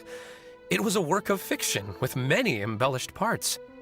But I am indeed the illegitimate son of a wealthy and influential man who abused his power to murder my mother. That part was 100% real. But the man you killed didn't have a Mora to his name. He was a hired assassin, an irredeemable beast who sank his fangs into a defenseless woman just for a few bags of Mora. But if that's really the truth, you wouldn't be telling us any of this now. You still haven't managed to take revenge against your father, the true mastermind behind it all. I never thought I'd hear that kind of thing from the captain of the Special Security and Surveillance Patrol. I'm simply skeptical about your motives. It's simple, really. I've grown tired of everything and don't want to shoulder this burden anymore. You may have considered me too soft to pull the trigger. Well, as it turns out, you are exactly right. I've become overwhelmed by the aftermath of the murder. So you're going to call a stop to your revenge, just like that?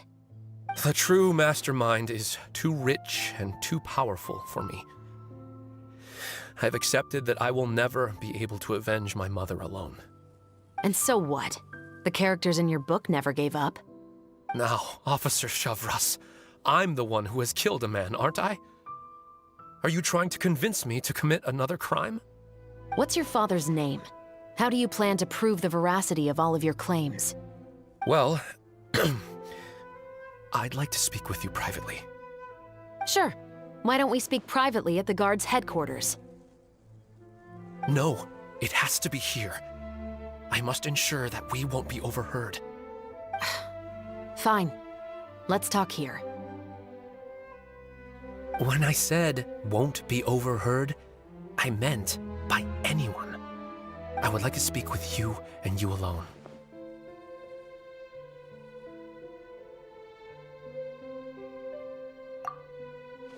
Thanks. I appreciate it. Please stay safe, Shavras.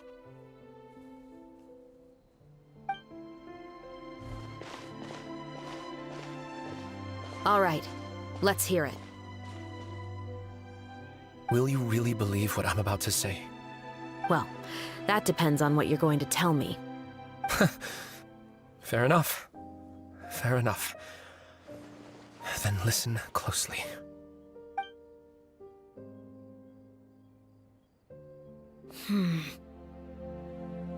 So that's how it's all connected. So, it seems you believe me after all. Do you want me to go public with this? No, of course not. At least, not right now. Then why did you bother telling me? You've read my work. What do you think? Even if you were to go public with all of this right now, he'd simply deny everything. It's been too long. Almost 20 years. Anything that could be used as evidence has long faded away. Even if there might have been a solitary island of truth once upon a time, it has long sunk beneath the waves by now. Justice will never find him. Not if you don't try. I know that as the captain of the Special Security and Surveillance Patrol, you will always stand on the side of justice. But do you really think a cushy life in prison really constitutes justice for him? I bet he could lead an extremely comfortable life in the fortress of Meripede. What are you trying to say? I've been observing you from a distance. Your portrayal of the musketeer was exquisite. Pull the trigger of justice against him. Let the villain get what he deserves. You want me to let you go so you may complete your revenge? No, Officer Shavras. I know that would be impossible. No. What I'd like is for you to perform the deed on my behalf. Oh, Shivra sure is taking her time. What could they be talking about anyway? Oh, Paimon's worried. What if he decided to attack her?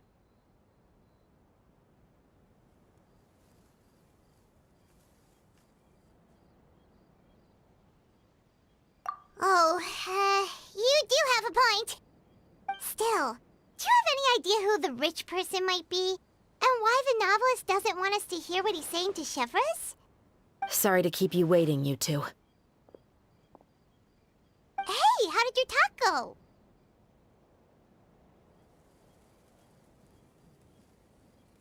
I've already sent someone to escort Baptiste back to the headquarters for questioning. He wasn't lying about the musket. It was indeed buried in his backyard.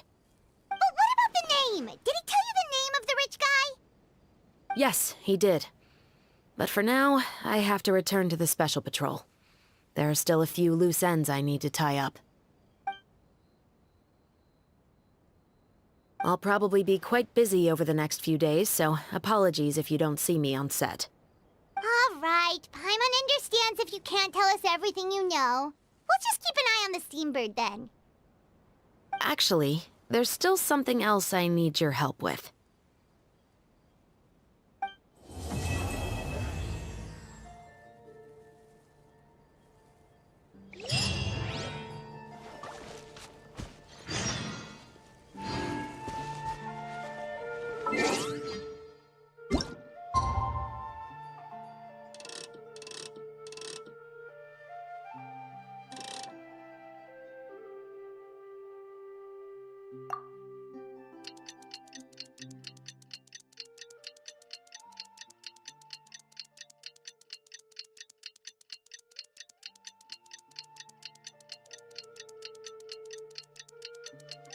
We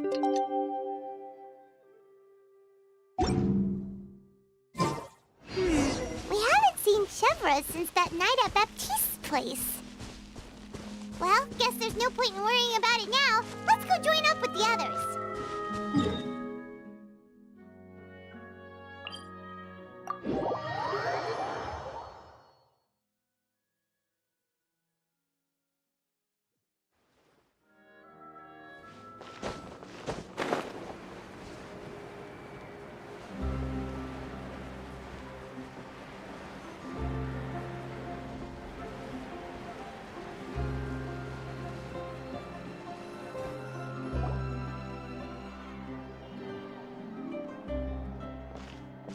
Good morning! Hayaka and I were just talking about you. Is Chevres still not joining us today? Probably not. We haven't seen her either. Huh? That's such a pity. Director Farina said that we've only got a few small scenes left before wrapping up the entire thing. She even said that she'll get me into a couple scenes, so everyone will have a chance to shine in front of the camera. We were also planning on having a victory feast once we're all finished filming. You can join us, right? If only Chevros was here. I still haven't taken a photo with her. I'm afraid that can't be helped. Those special patrol folks are like phantoms when they've got a case on their hands. But to be honest, I'm even more concerned by what I read in the Steambird earlier this morning. It said that the killer in the murder case was none other than the author of the Two Musketeers. Oh yeah, I heard about that too. He came forward and confessed his crimes, but gave no explanation as to why he pulled the trigger. We didn't know about this case at all when we joined the film. Is it going to affect the reception of our work? From a pure publicity standpoint, this will draw a lot more attention to our film. I have to say, though, that no director can be perfectly comfortable with garnering attention through means other than artistic skill. To be fair, I feel like that ship sailed the moment you allowed yourself to be named as the director on our posters. It's not my fault that I'm super popular. What was that saying again? My popularity has, Sunk to an all-time low? Spread to the four corners of Tibet.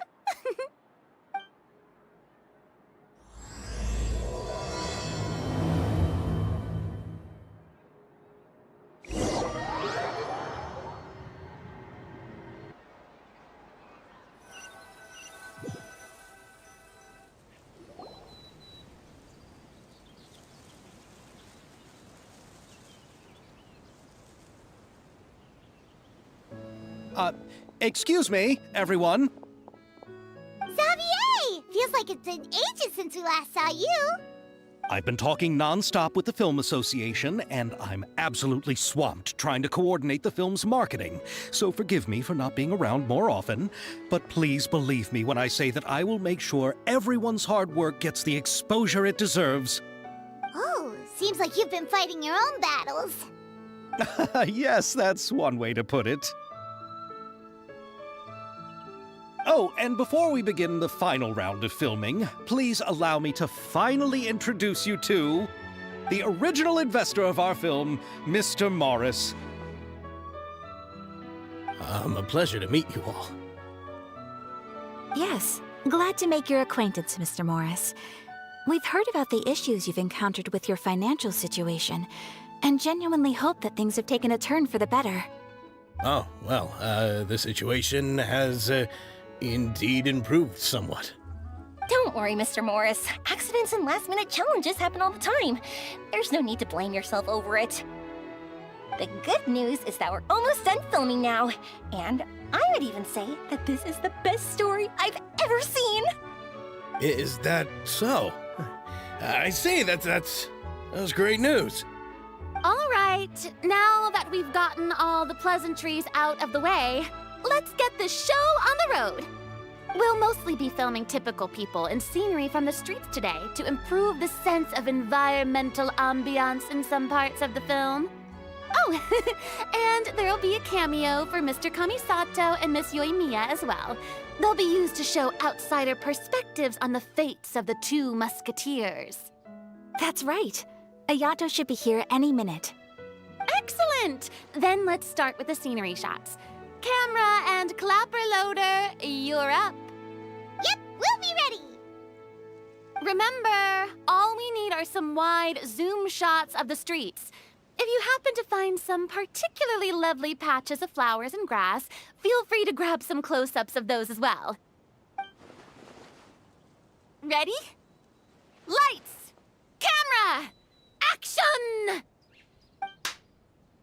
Okay, now move the camera slowly. Try to focus on that flower. What's wrong?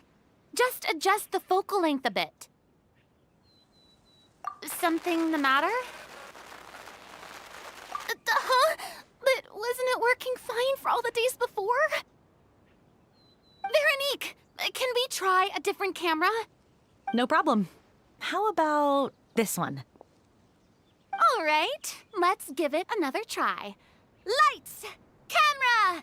Action!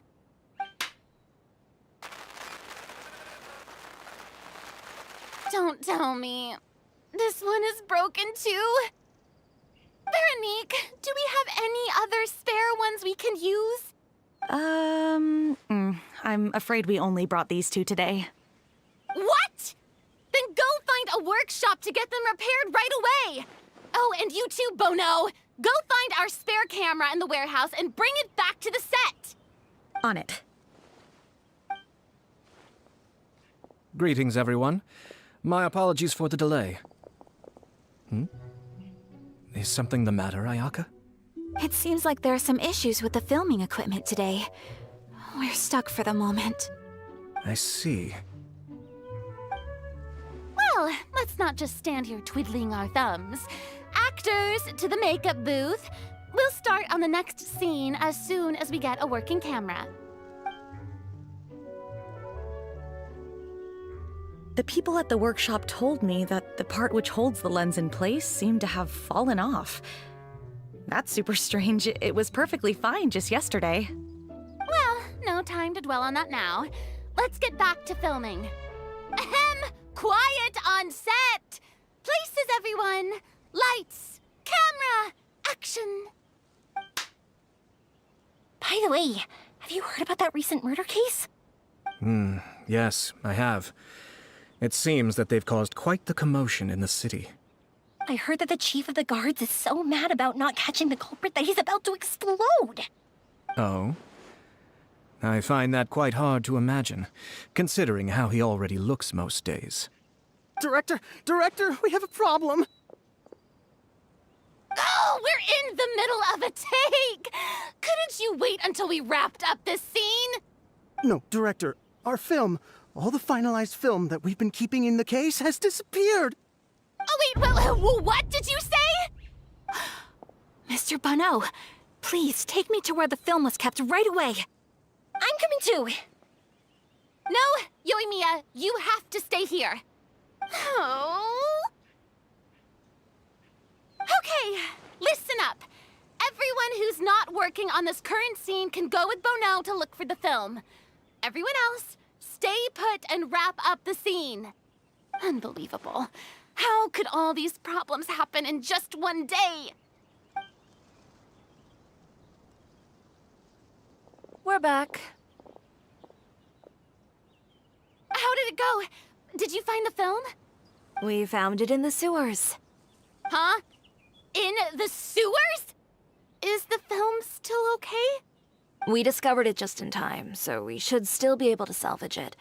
The others are checking now to see if we lost any specific scenes. You scared me for a moment there. I nearly thought we had lost everything. I really don't want to experience that feeling of despair again. Okay, but who could have stolen the film and dumped it there? Could it be, some competitors working on other films? But if they wanted to harass us, why wait until the last day? Okay, we don't have time to really look into it right now. Let's strike while the iron is still hot and wrap this thing up once and for all. Yeah, let's finish it.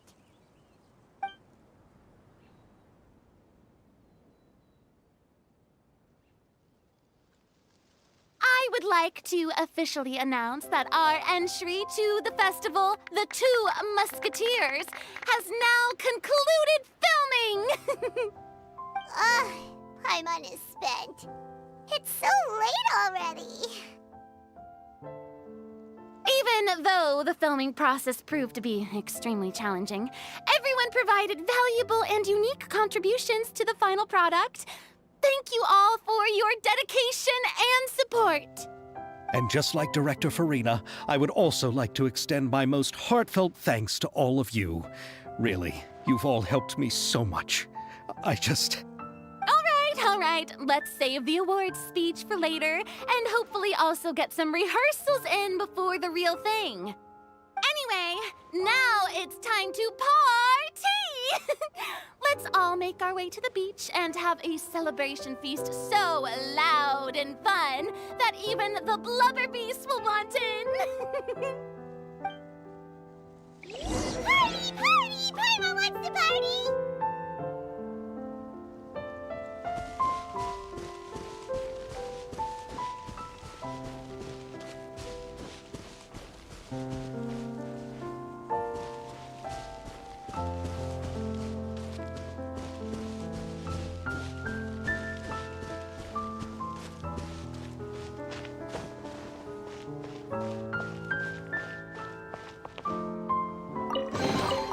Is it what you wish to find? Hopefully the excitement of opening a treasure chest has at least made it a worthwhile experience. Whoa, this place is hopping. Everyone's finally getting to relax after wrapping up the film. Let's go chat with someone.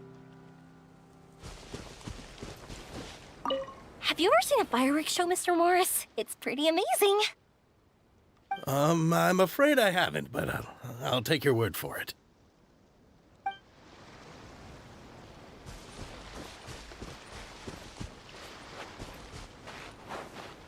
I was thinking, if this film turns out to be a success, Could I ask the two of you to stay and be a part of my crew?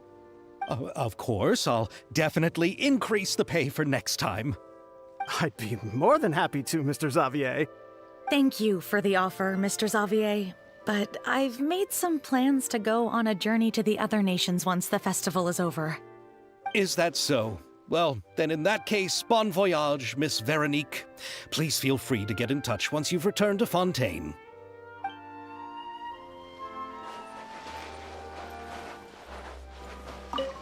Oh, this is turning out to be quite the party.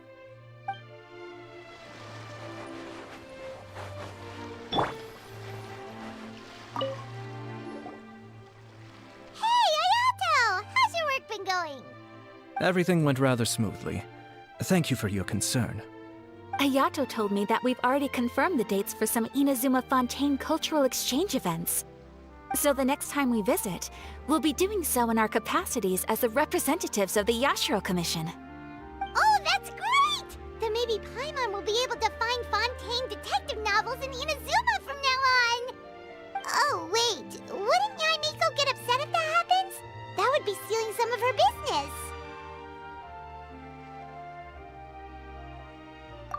You've got a point. She's always complaining that light novels have become bland and too predictable after all.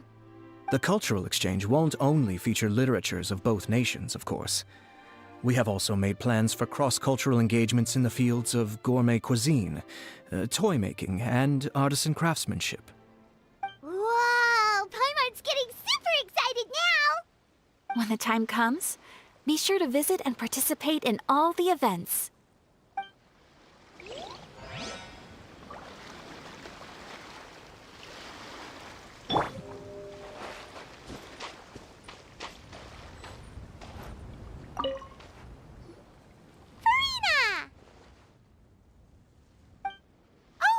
My darling clapper loader and camera operator, you've both worked really hard.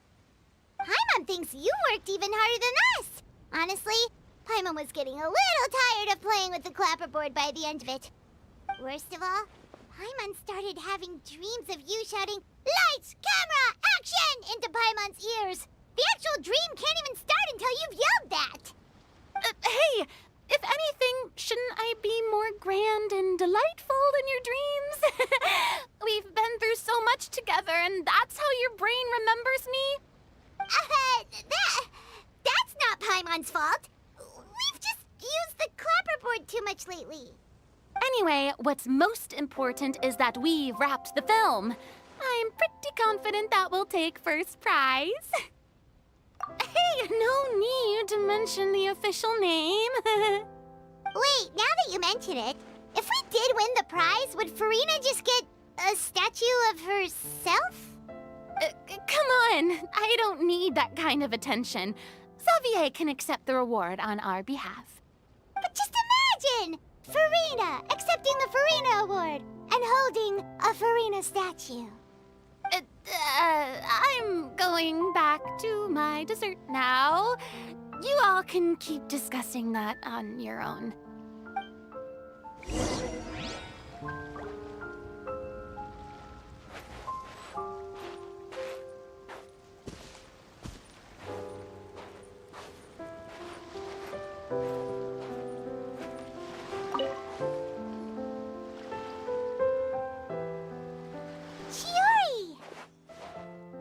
Hey, you two.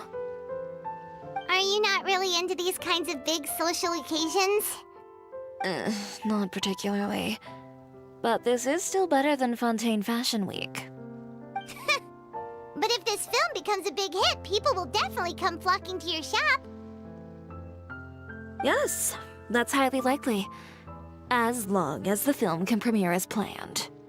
Are you still worried about the case? That and all the obstacles we had to face today. You're right. It's as if all our bad luck just manifested at once. But why today of all days? No, it's nothing.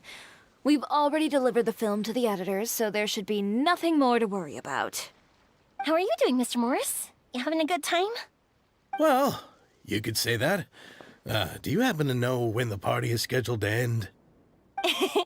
Judging by how much fun everyone's having, I'd say probably not until well after midnight.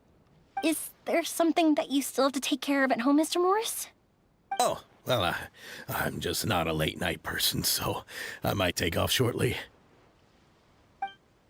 Oh no! Silly me.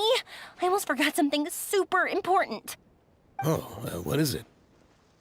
I prepared a whole batch of fireworks for the party, but I forgot to bring them over from the warehouse.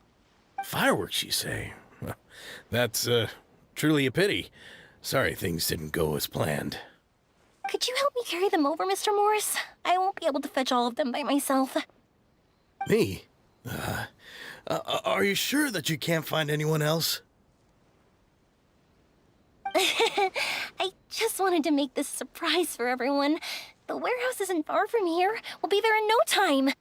Pretty please, Mr. Morris. These are some of the best fireworks I've ever made. So I also want you to see them before you leave. They're stunning. I promise that they'll be a once-in-a-lifetime experience that you'll never forget. But... It's okay. Just come with me. If we're sneaky enough, nobody else will see us leaving. All right. The warehouse is right over here. I moved the fireworks there in advance, so it shouldn't be too much work bringing them back. It's still a ways away from the party. Sorry about that, Mr. Morris. It's probably because I'm used to carrying fireworks all the time, so it doesn't feel like a lot of work to me.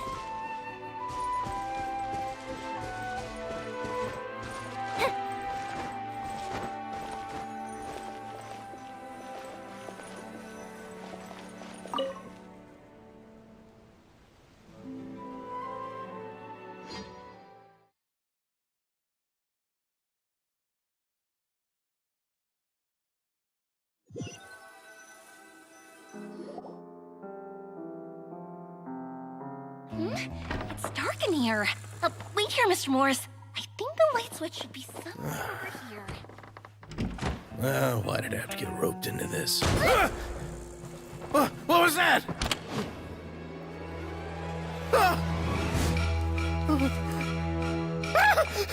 Who's there? Get me out! Get me out of here! Did you really think you'd get away, Morris?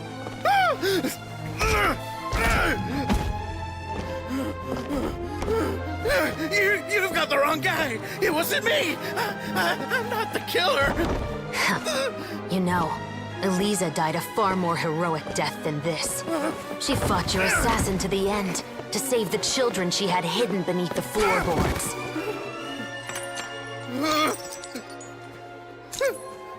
That is Eliza's pendant. The one with a photo of you two inside. The one you gave her. Ring any bells? It's a fake! It has to be! There's no way! No way your assassin didn't destroy it, you mean?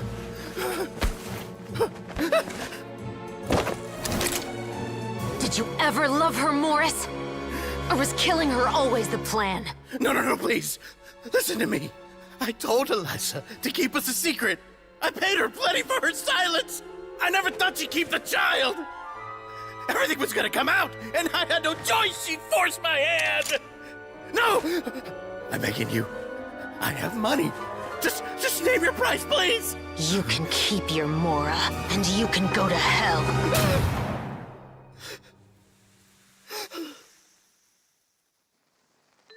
I'm Captain Shovraz of the Special Patrol.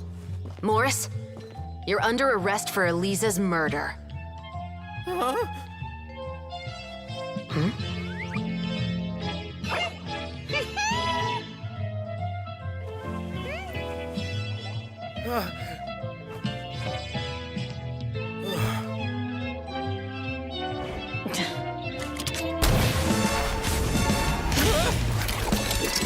You're under arrest too, prop manager Veronique.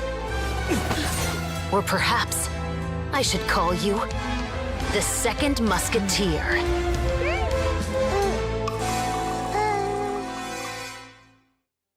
Wait, what's going on? This wasn't in the script. Drop the gun, Veronique. Why? Why would you keep me from exacting revenge on this heartless monster? Drop your weapon. This is my final warning.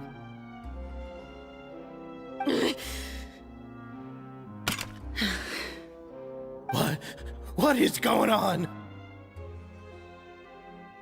Do I have to spell it out for you, Morris? Everything that took place just now was staged to get you to confess the truth. But this last part is all improv, of course.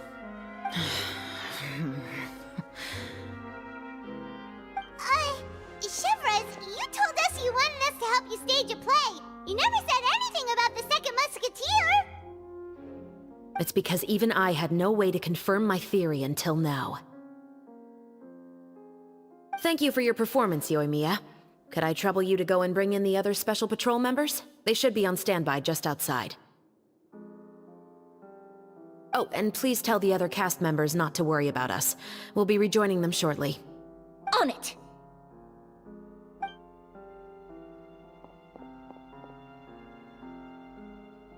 So what do you think, Morris?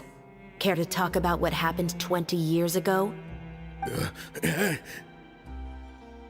My patience is limited, you know. Don't force me to take you back to the interrogation room. I'd wager that you wouldn't last for more than a minute in there. With the recording we made, you have no chance of winning in court.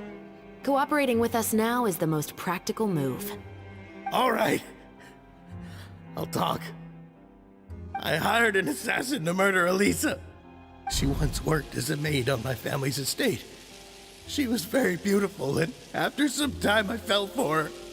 We kept our relationship a secret and carried out an affair for some time, but it wasn't long before she became pregnant.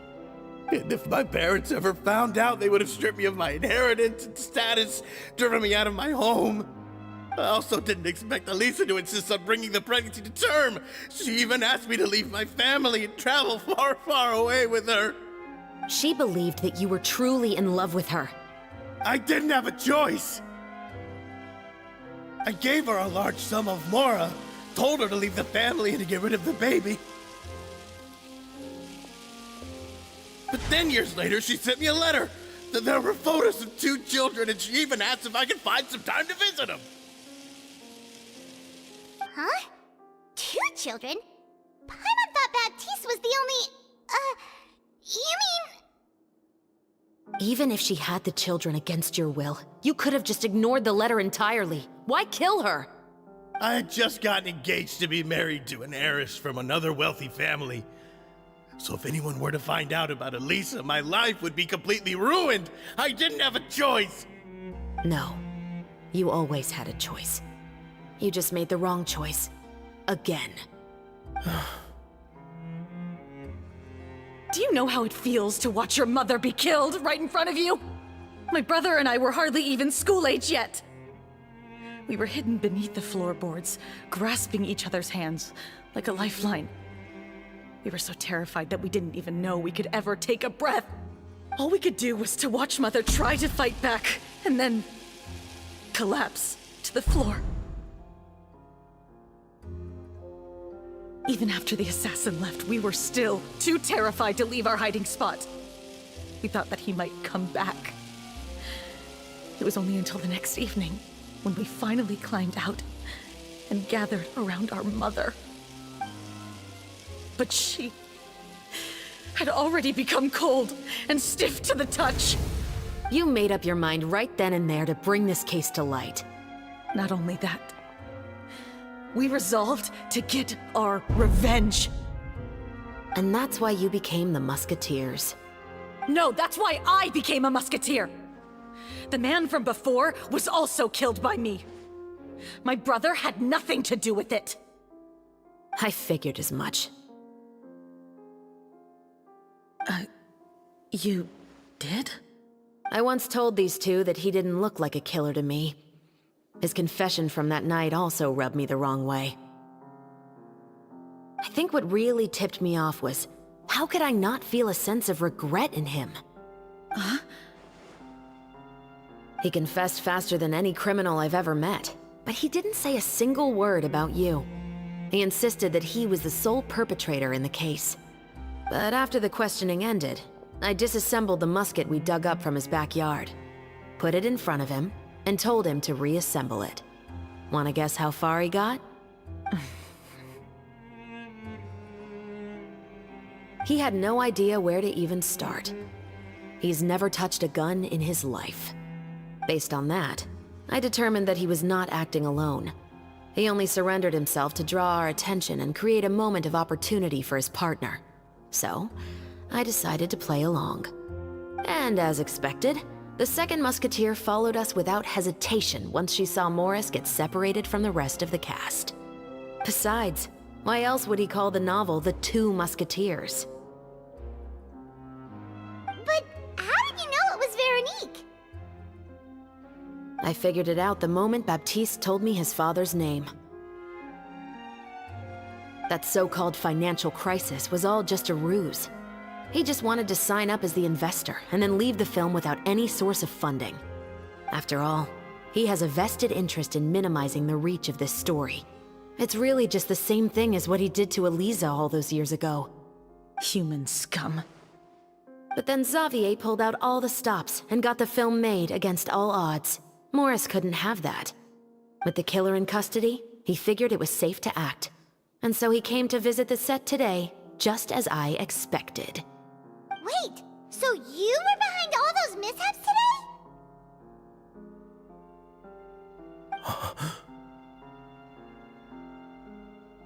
As for the identity of the second musketeer, I assumed they'd probably stay close to Morris and look for an opening. And if they already knew that Morris was the film's investor, then that narrowed the list of potential suspects as well. Furthermore, being the props manager would allow the culprit to avoid scrutiny by purchasing mechanical parts in the name of the crew. With that hypothesis in mind, I went back to check Baptiste's orphanage adoption records. Guess whose name I saw on the same page, just a few lines from his. My brother. He trusted you. As in, he trusted me to perform the deed on his behalf? He trusted you to stand on the side of justice. I am. I thought you could do it as well.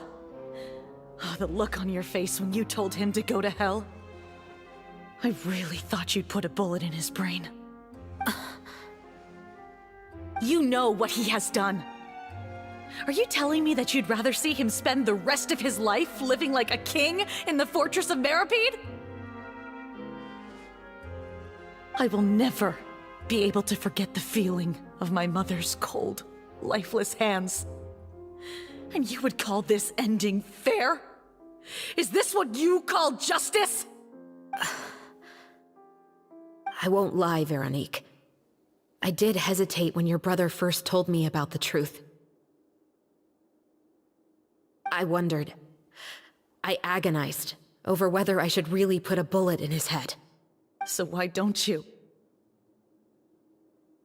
Because that should never be how justice is carried out in this world. Perhaps, to you, justice is simply reciprocated. An eye for an eye, and a life for a life. But everyone has their own understanding of justice. If everyone were to pursue their own definition of it, there would be no more order in this world. Today, you'll kill Morris, and tomorrow, his children may come for you. The world cannot render judgments based on a desire for revenge.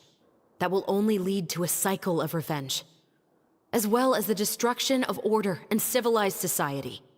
Fontaine is founded on a set of laws and a standardized code of justice. That is why we are the nation of justice. But with all that said, I will promise you this. Morris will not lead a cushy life in the fortress of Meripede. Chevros, the rest of the special patrol is here. Thank you so much, Yoimiya. Letelier, Terena, please take them away.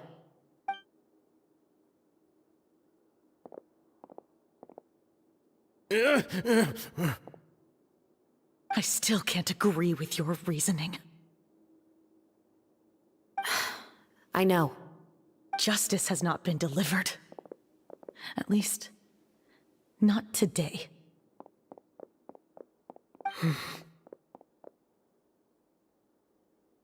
Chevros.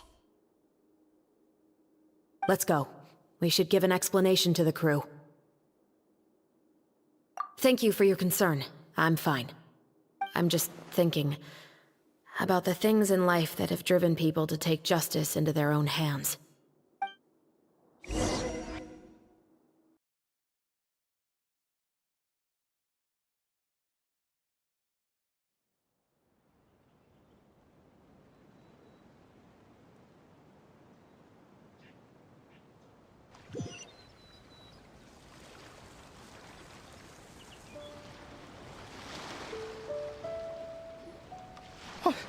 Who would have thought Morris would turn out to be... I'm at a loss of words. How could he have done something like this? I'm just glad that you're all safe and sound. Who knew that such a labyrinth of cases would be behind this story? Well, what should we do now? We have a finished film, of course, but should we still go ahead with the premiere? What do you mean? Shouldn't you be even more motivated to spread the word now that you've learned the truth? Chiori is right. I'd also like more people to see this story for themselves. But the real ending of the story seems to have deviated somewhat from the one in the script. Is that still acceptable to you, Miss Chevreuse? The call is yours. We still have time to reshoot an ending if that's what you'd like. No, it's fine as is. I like what we have for the catharsis. Romanticism is what gives works of art their appeal. Fiction is able to explore means of restitution that could never work in real life. Just like the real world, the world of stories also has its own set of rules and justice. These different possibilities are what initially drew me to reading in the first place. Sounds good to me. I support your decision. What about Veronique? Will she be okay? She will soon face her judgment alongside her brother and Morris. If I had to guess, they'll probably all be sent to the fortress of Meripede. I'll make sure to give Risley a heads up about it. Oh, you mean that kind of heads up? Exactly. Ahem. All right, then the matter's settled. Now that everything's been taken care of, there's no reason for us to keep looking all gloomy and grumpy. Let's get back to the feast and enjoy each other's company. We'll be starting the post-production process tomorrow. You should join us, Chevreuse. You missed the first few hours of the party, didn't you? All right. Count me in. Then I'll wait for you over there. There's still some good news that I'd like to share with Chevreuse. Traveler, Paimon, could you wait for me by the sea after the party ends? I'd like to go on a brief walk with the two of you. Thank you very much.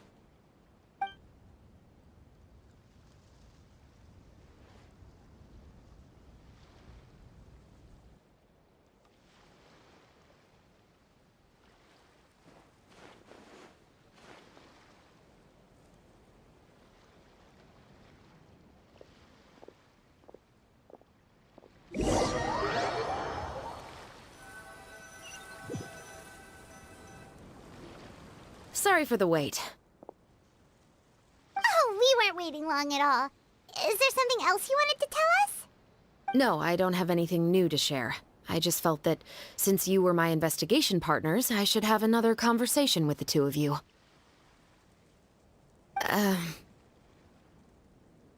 Traveler, how would you have responded to Baptiste's request if you were in my shoes?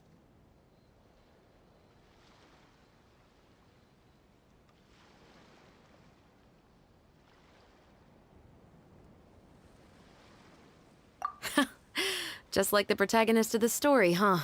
Can't say it doesn't suit you. When I was young, my father often took me here to swim. We'd come rain or shine, even when it was freezing cold. He told me that swimming was the best activity to train one's strength of will. You could never give up before reaching the shore, especially when the water was cold. Oh? Why's that? Because the moment you give up would be the moment you die. At that point, I still hadn't received my vision. One winter, the chilly wind felt almost like knives on my skin, and the seawater was so frigid that it numbed my toes the moment I stepped in. I cried and begged my father to spare me from having to swim across, but he wouldn't listen. He used to be a member of the Special Patrol as well. You could say it was his way of educating his children. That sounds awful. When he saw that I wouldn't stop crying, he just picked me up and tossed me into the icy water. The bone-chilling cold took away my senses. I couldn't feel anything but fear and rage. I waited for my father to save me, but one look and I knew he'd already started swimming for the opposite shore. I realized that if I were to give up, I really would die right then and there. I used all of my strength to try and catch up to my father. Those few minutes felt longer than my whole life up until that point. I did, however, make it to the other side. I've never felt afraid about anything in my life after that, nor have I ever cried again. That way of teaching would have never worked on Paimon. Yeah, I don't think that was the right method for anyone. It's just that, working now as I am in the pursuit of justice, I still sometimes feel like I've been tossed into that winter sea all over again. The anger and the helplessness. Chevreuse. But the worse I feel, the more I know to never give up. The alternative would be to forever lose myself among the waves. Anyway, how about a race? Neither of us will drown, but we can still see who swims faster. You guys go ahead! Paimon will grab the clapperboard to mark the start of the race.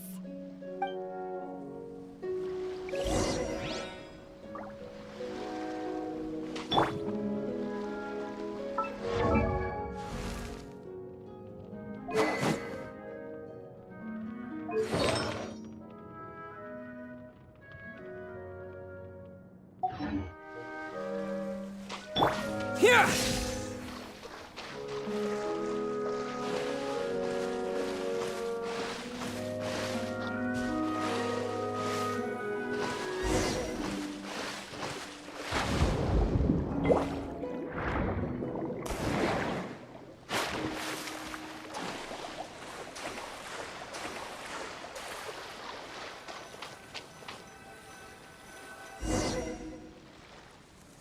Whoa, that felt good.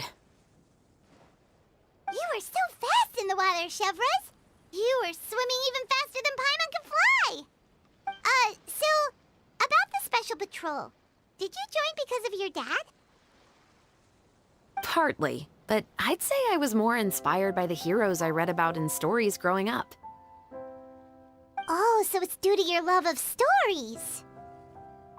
Of course, it was only after I joined the Special Patrol that I learned that truth is often stranger than fiction. Come on, let's walk a bit more.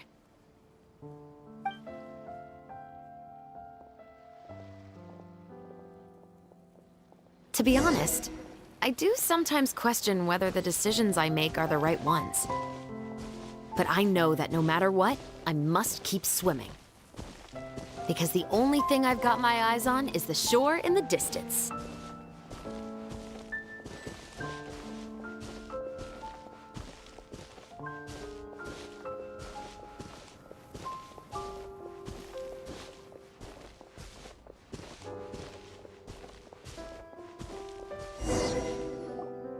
Thank you for coming on this walk with me. I feel a lot better after getting all that off my chest.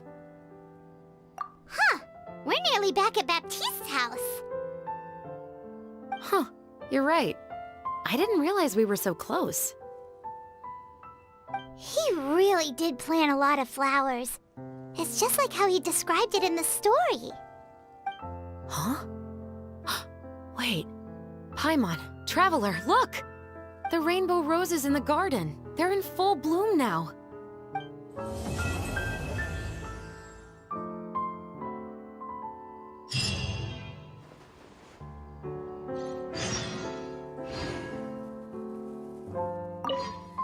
Even though it's a bit late, I must thank you for investigating this case with me.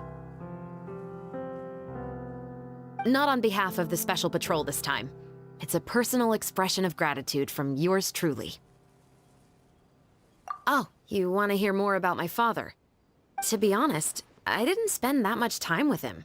He was always busy with the Special Patrol, so he would often return home really late at night.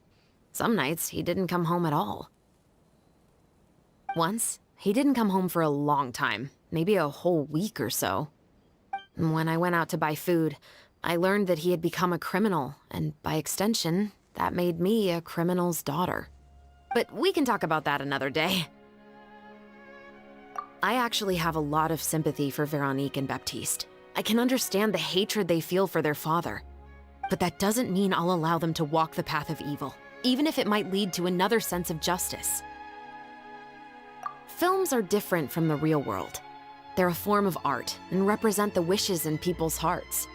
I adore the two Musketeers, and I'm very happy to have had the opportunity to act the role as one. I can't wait to catch the film when it premieres in the Opera House. I'm looking forward to seeing the audience's reaction to the climactic ending. Thank you for looking out for me. I'll see you at the award ceremony. I'd be very surprised if we don't win.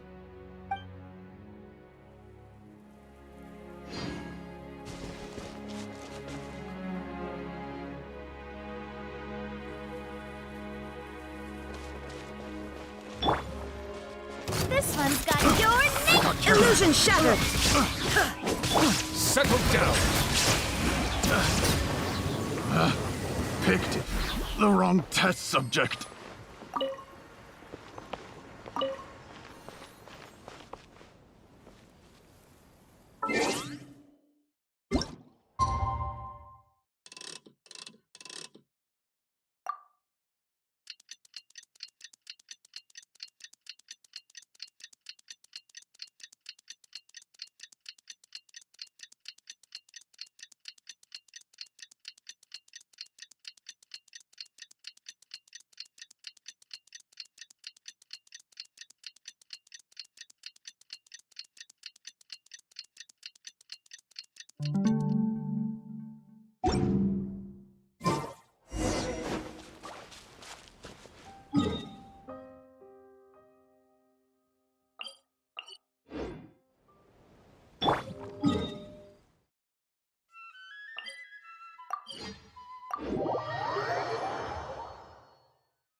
Xavier, it's been a while. Hey there, you two! Sorry I've been scarce. I've been buried in marketing and preparing the film for release ever since we wrapped post-production. The award ceremony is today, right? Paimon wonders if we'll win the Farina Award. I'd give it a 90% chance. Farina! Oh, Paimon didn't know you were already here. You're earlier than everyone else. I'm sure the others will also be here in no time. Xavier, if we end up getting called on stage, shouldn't you come up with a name for our crew? What? But we don't even know if we're going to win. I wouldn't want to jinx our chances by celebrating early. Just open your eyes! Surely you've seen the audience's reactions to our film. We've had nothing but critical acclaim. You've also had conversations with the Opera House's operating staff, right? Didn't they want to increase the number of showings? With the mora you've made from the box office, you can now open your very own film company. But that's all credit to my amazing crew. You've all helped to make this a reality, so I can't be the only one asked to come up with a name. Well, give it some thought. I'm sure the crew will respect your choice. All right, but before that, Traveler and Paimon, could I trouble you to quickly pay a visit to the Fortress of Meripede? Huh? But shouldn't we stay for the award ceremony? I wanted to ask you two to invite Shavraz to join us at the ceremony. She's one of the lead roles, after all. I haven't been able to find her recently, so I haven't had the chance to invite her personally. According to the papers, the culprits of the Musket murder case will be personally escorted today by the captain of the Special Patrol to the Fortress of Meripede. Oh, Paimon gets it now. Yep, just wait here, Xavier, and maybe try to come up with a few snappy-sounding names. All right, then I'll leave you to it.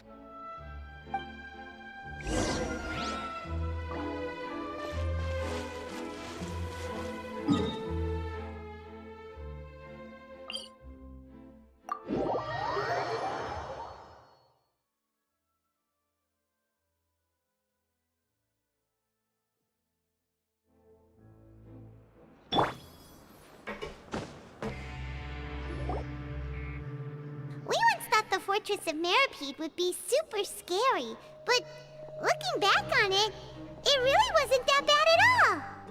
You've got a set schedule, guaranteed food and board, and you can even buy all kinds of stuff with credit coupons. It's really no surprise that many people don't even want to leave. Oh, you mean Risley? He's definitely a pretty impressive leader.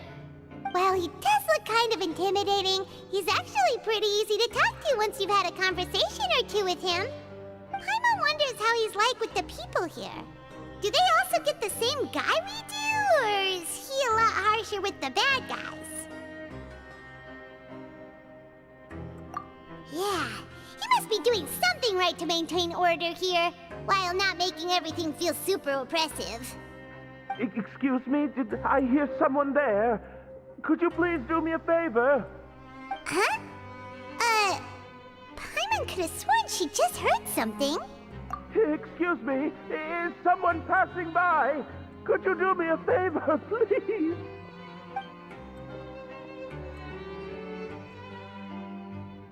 Nope, Paimon wasn't dreaming. There's someone over there for sure. But Paimon doesn't see anyone. Oh, did you hear my call?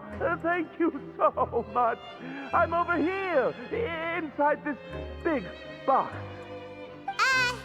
You're inside the box? Oh, no wonder Paimon didn't see anything. Well, come on, Traveler, let's go take a look.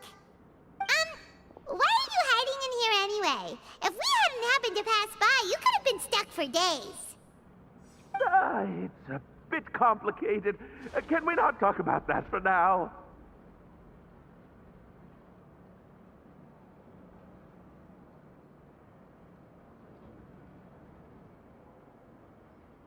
Whoa, that's terrible! Did someone seriously do that to you? No, it was nothing quite that serious. I'd just like some help finding my hat.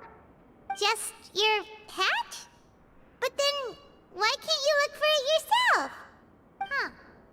Wait, Paimon gets it! Something must have happened to your hair! Sorry. So that's what happened. Paimon gets it now. No wonder why you had to hide inside the box. You just need your hat, right? We'll get it back to you right away. What kind of hat was it? I think you may have misunderstood me, but never mind. Please just help me find my hat. It's a soft and brown hat with a bit of a brim, nothing fancy. I think I probably lost it near the entrance elevator. It was getting a bit hot, so I took it off and had a quick nap, but when I came to, it was gone. It's really important to me, so your help would mean the world. I'll wait here for your return. Don't worry, we'll be back in no time!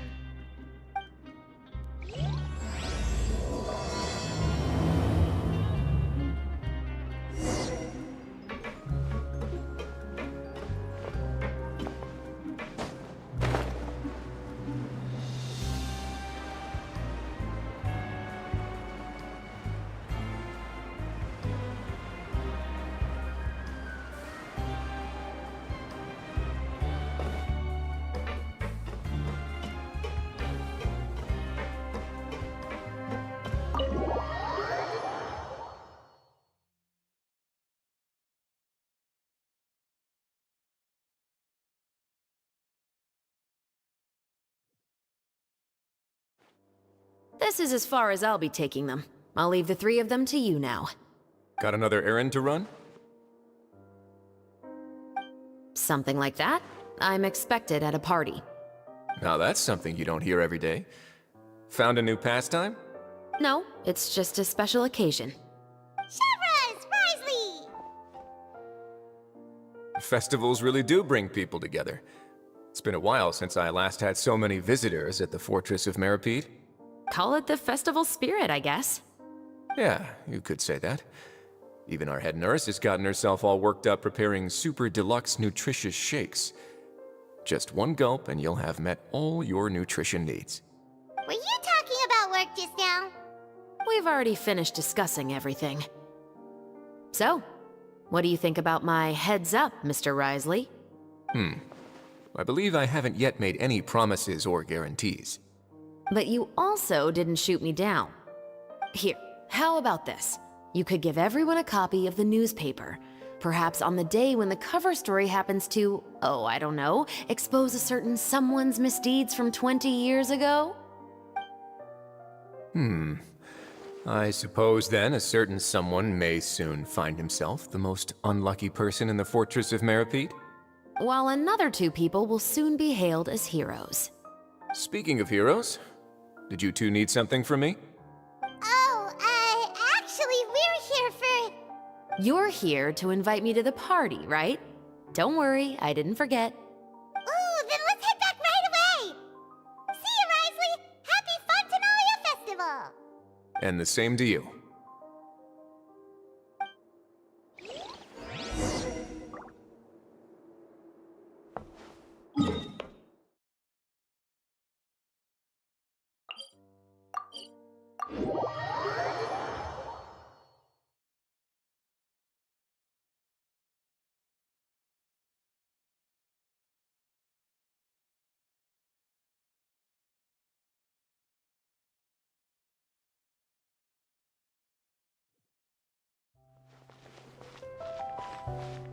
Ad Astra.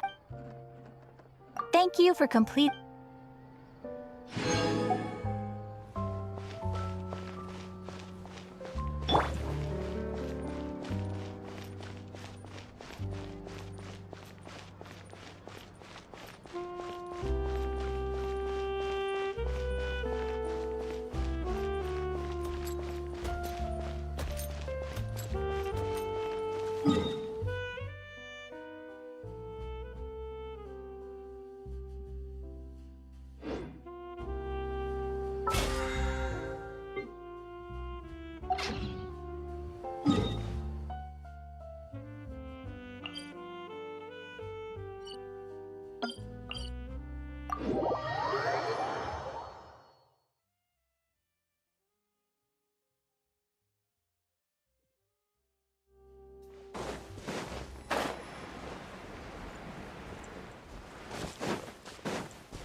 Bow your head.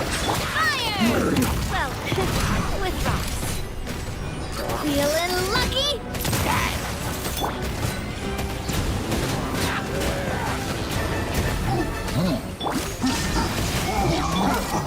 Fellow warfare, I guess. Torn to oblivion!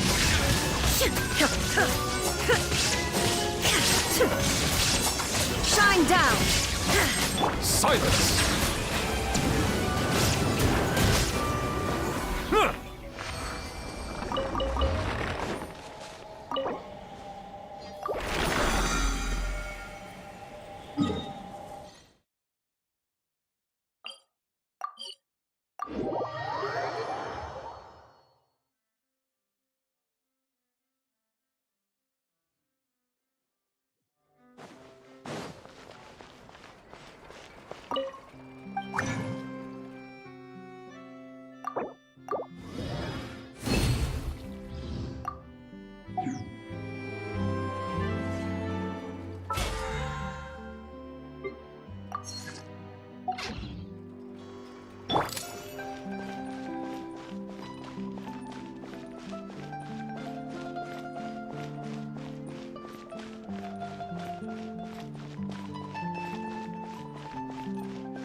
And the winner of the Farina Award for the first Fontenalia Film Festival is...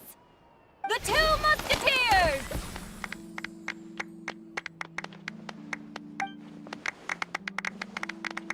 We won! We really won! Congratulations, Mr. Xavier. We won? I can't believe it! I really can't thank all of you enough! See? My takes on Fontaine's entertainment industry have never been wrong. Now, please welcome to the stage the producer of The Two Musketeers, Mr. Xavier!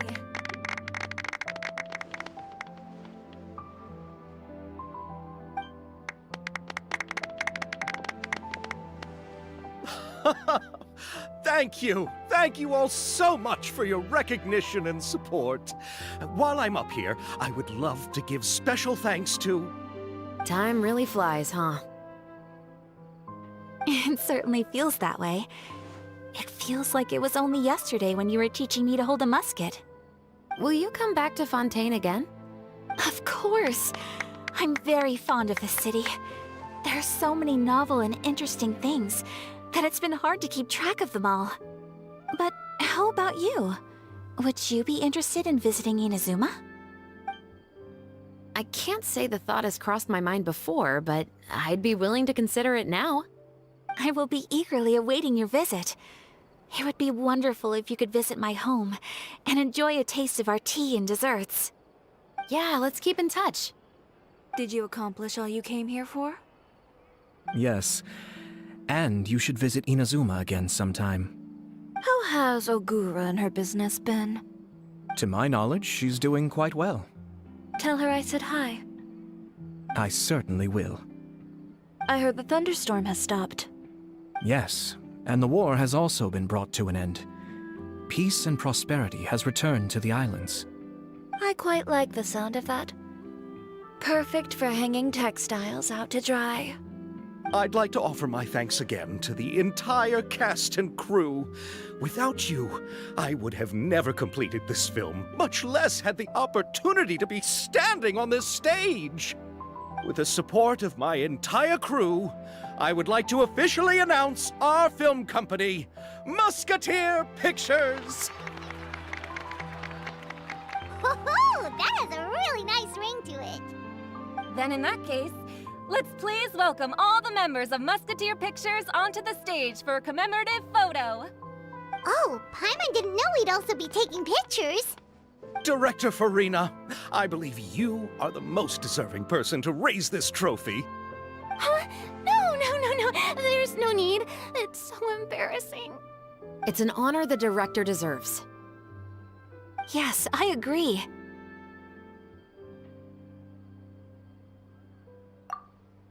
Just accept that you're not getting out of this. Ready, everyone? 3, 2, 1! Musketeer Pictures!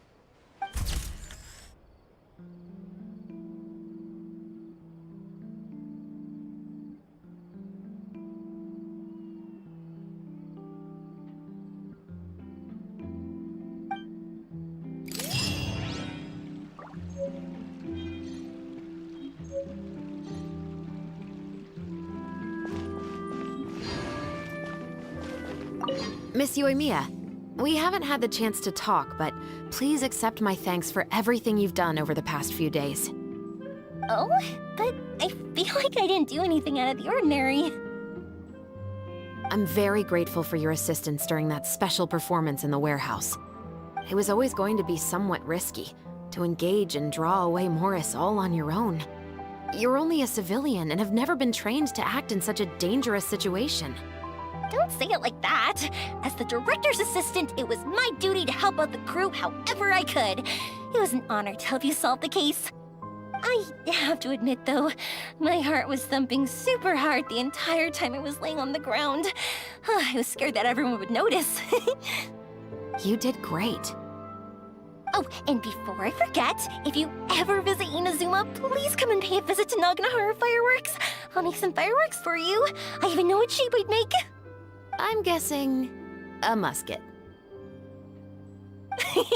Telling you now would ruin the surprise. If you really want to see it, just come and visit me.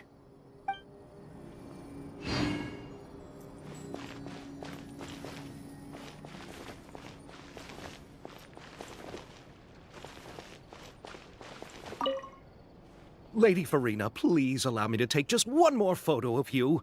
I would also love to get your autograph, just as a memento of our time together on the crew. Hey, I've had enough of the camera flashes from when we were all up on stage. But, Lady Farina, you are the best director I've ever met! The most photogenic maiden in all of Fontaine! This kind of lively and celebratory setting is exactly where you shine. I believe all photographers would agree. Come, the brightest star of our land! Show us your light! The camera is waiting to sing praises of your beauty! Well, I'm flattered, but... All right, I'll humor you and try a few more different poses. But I don't have to hold the trophy, right? Of course. You may pose however you like. Thank you so much. Thank you so much. By the heavens, my luck has been beyond belief. I'm having a hard time coming to terms with it now. Oh.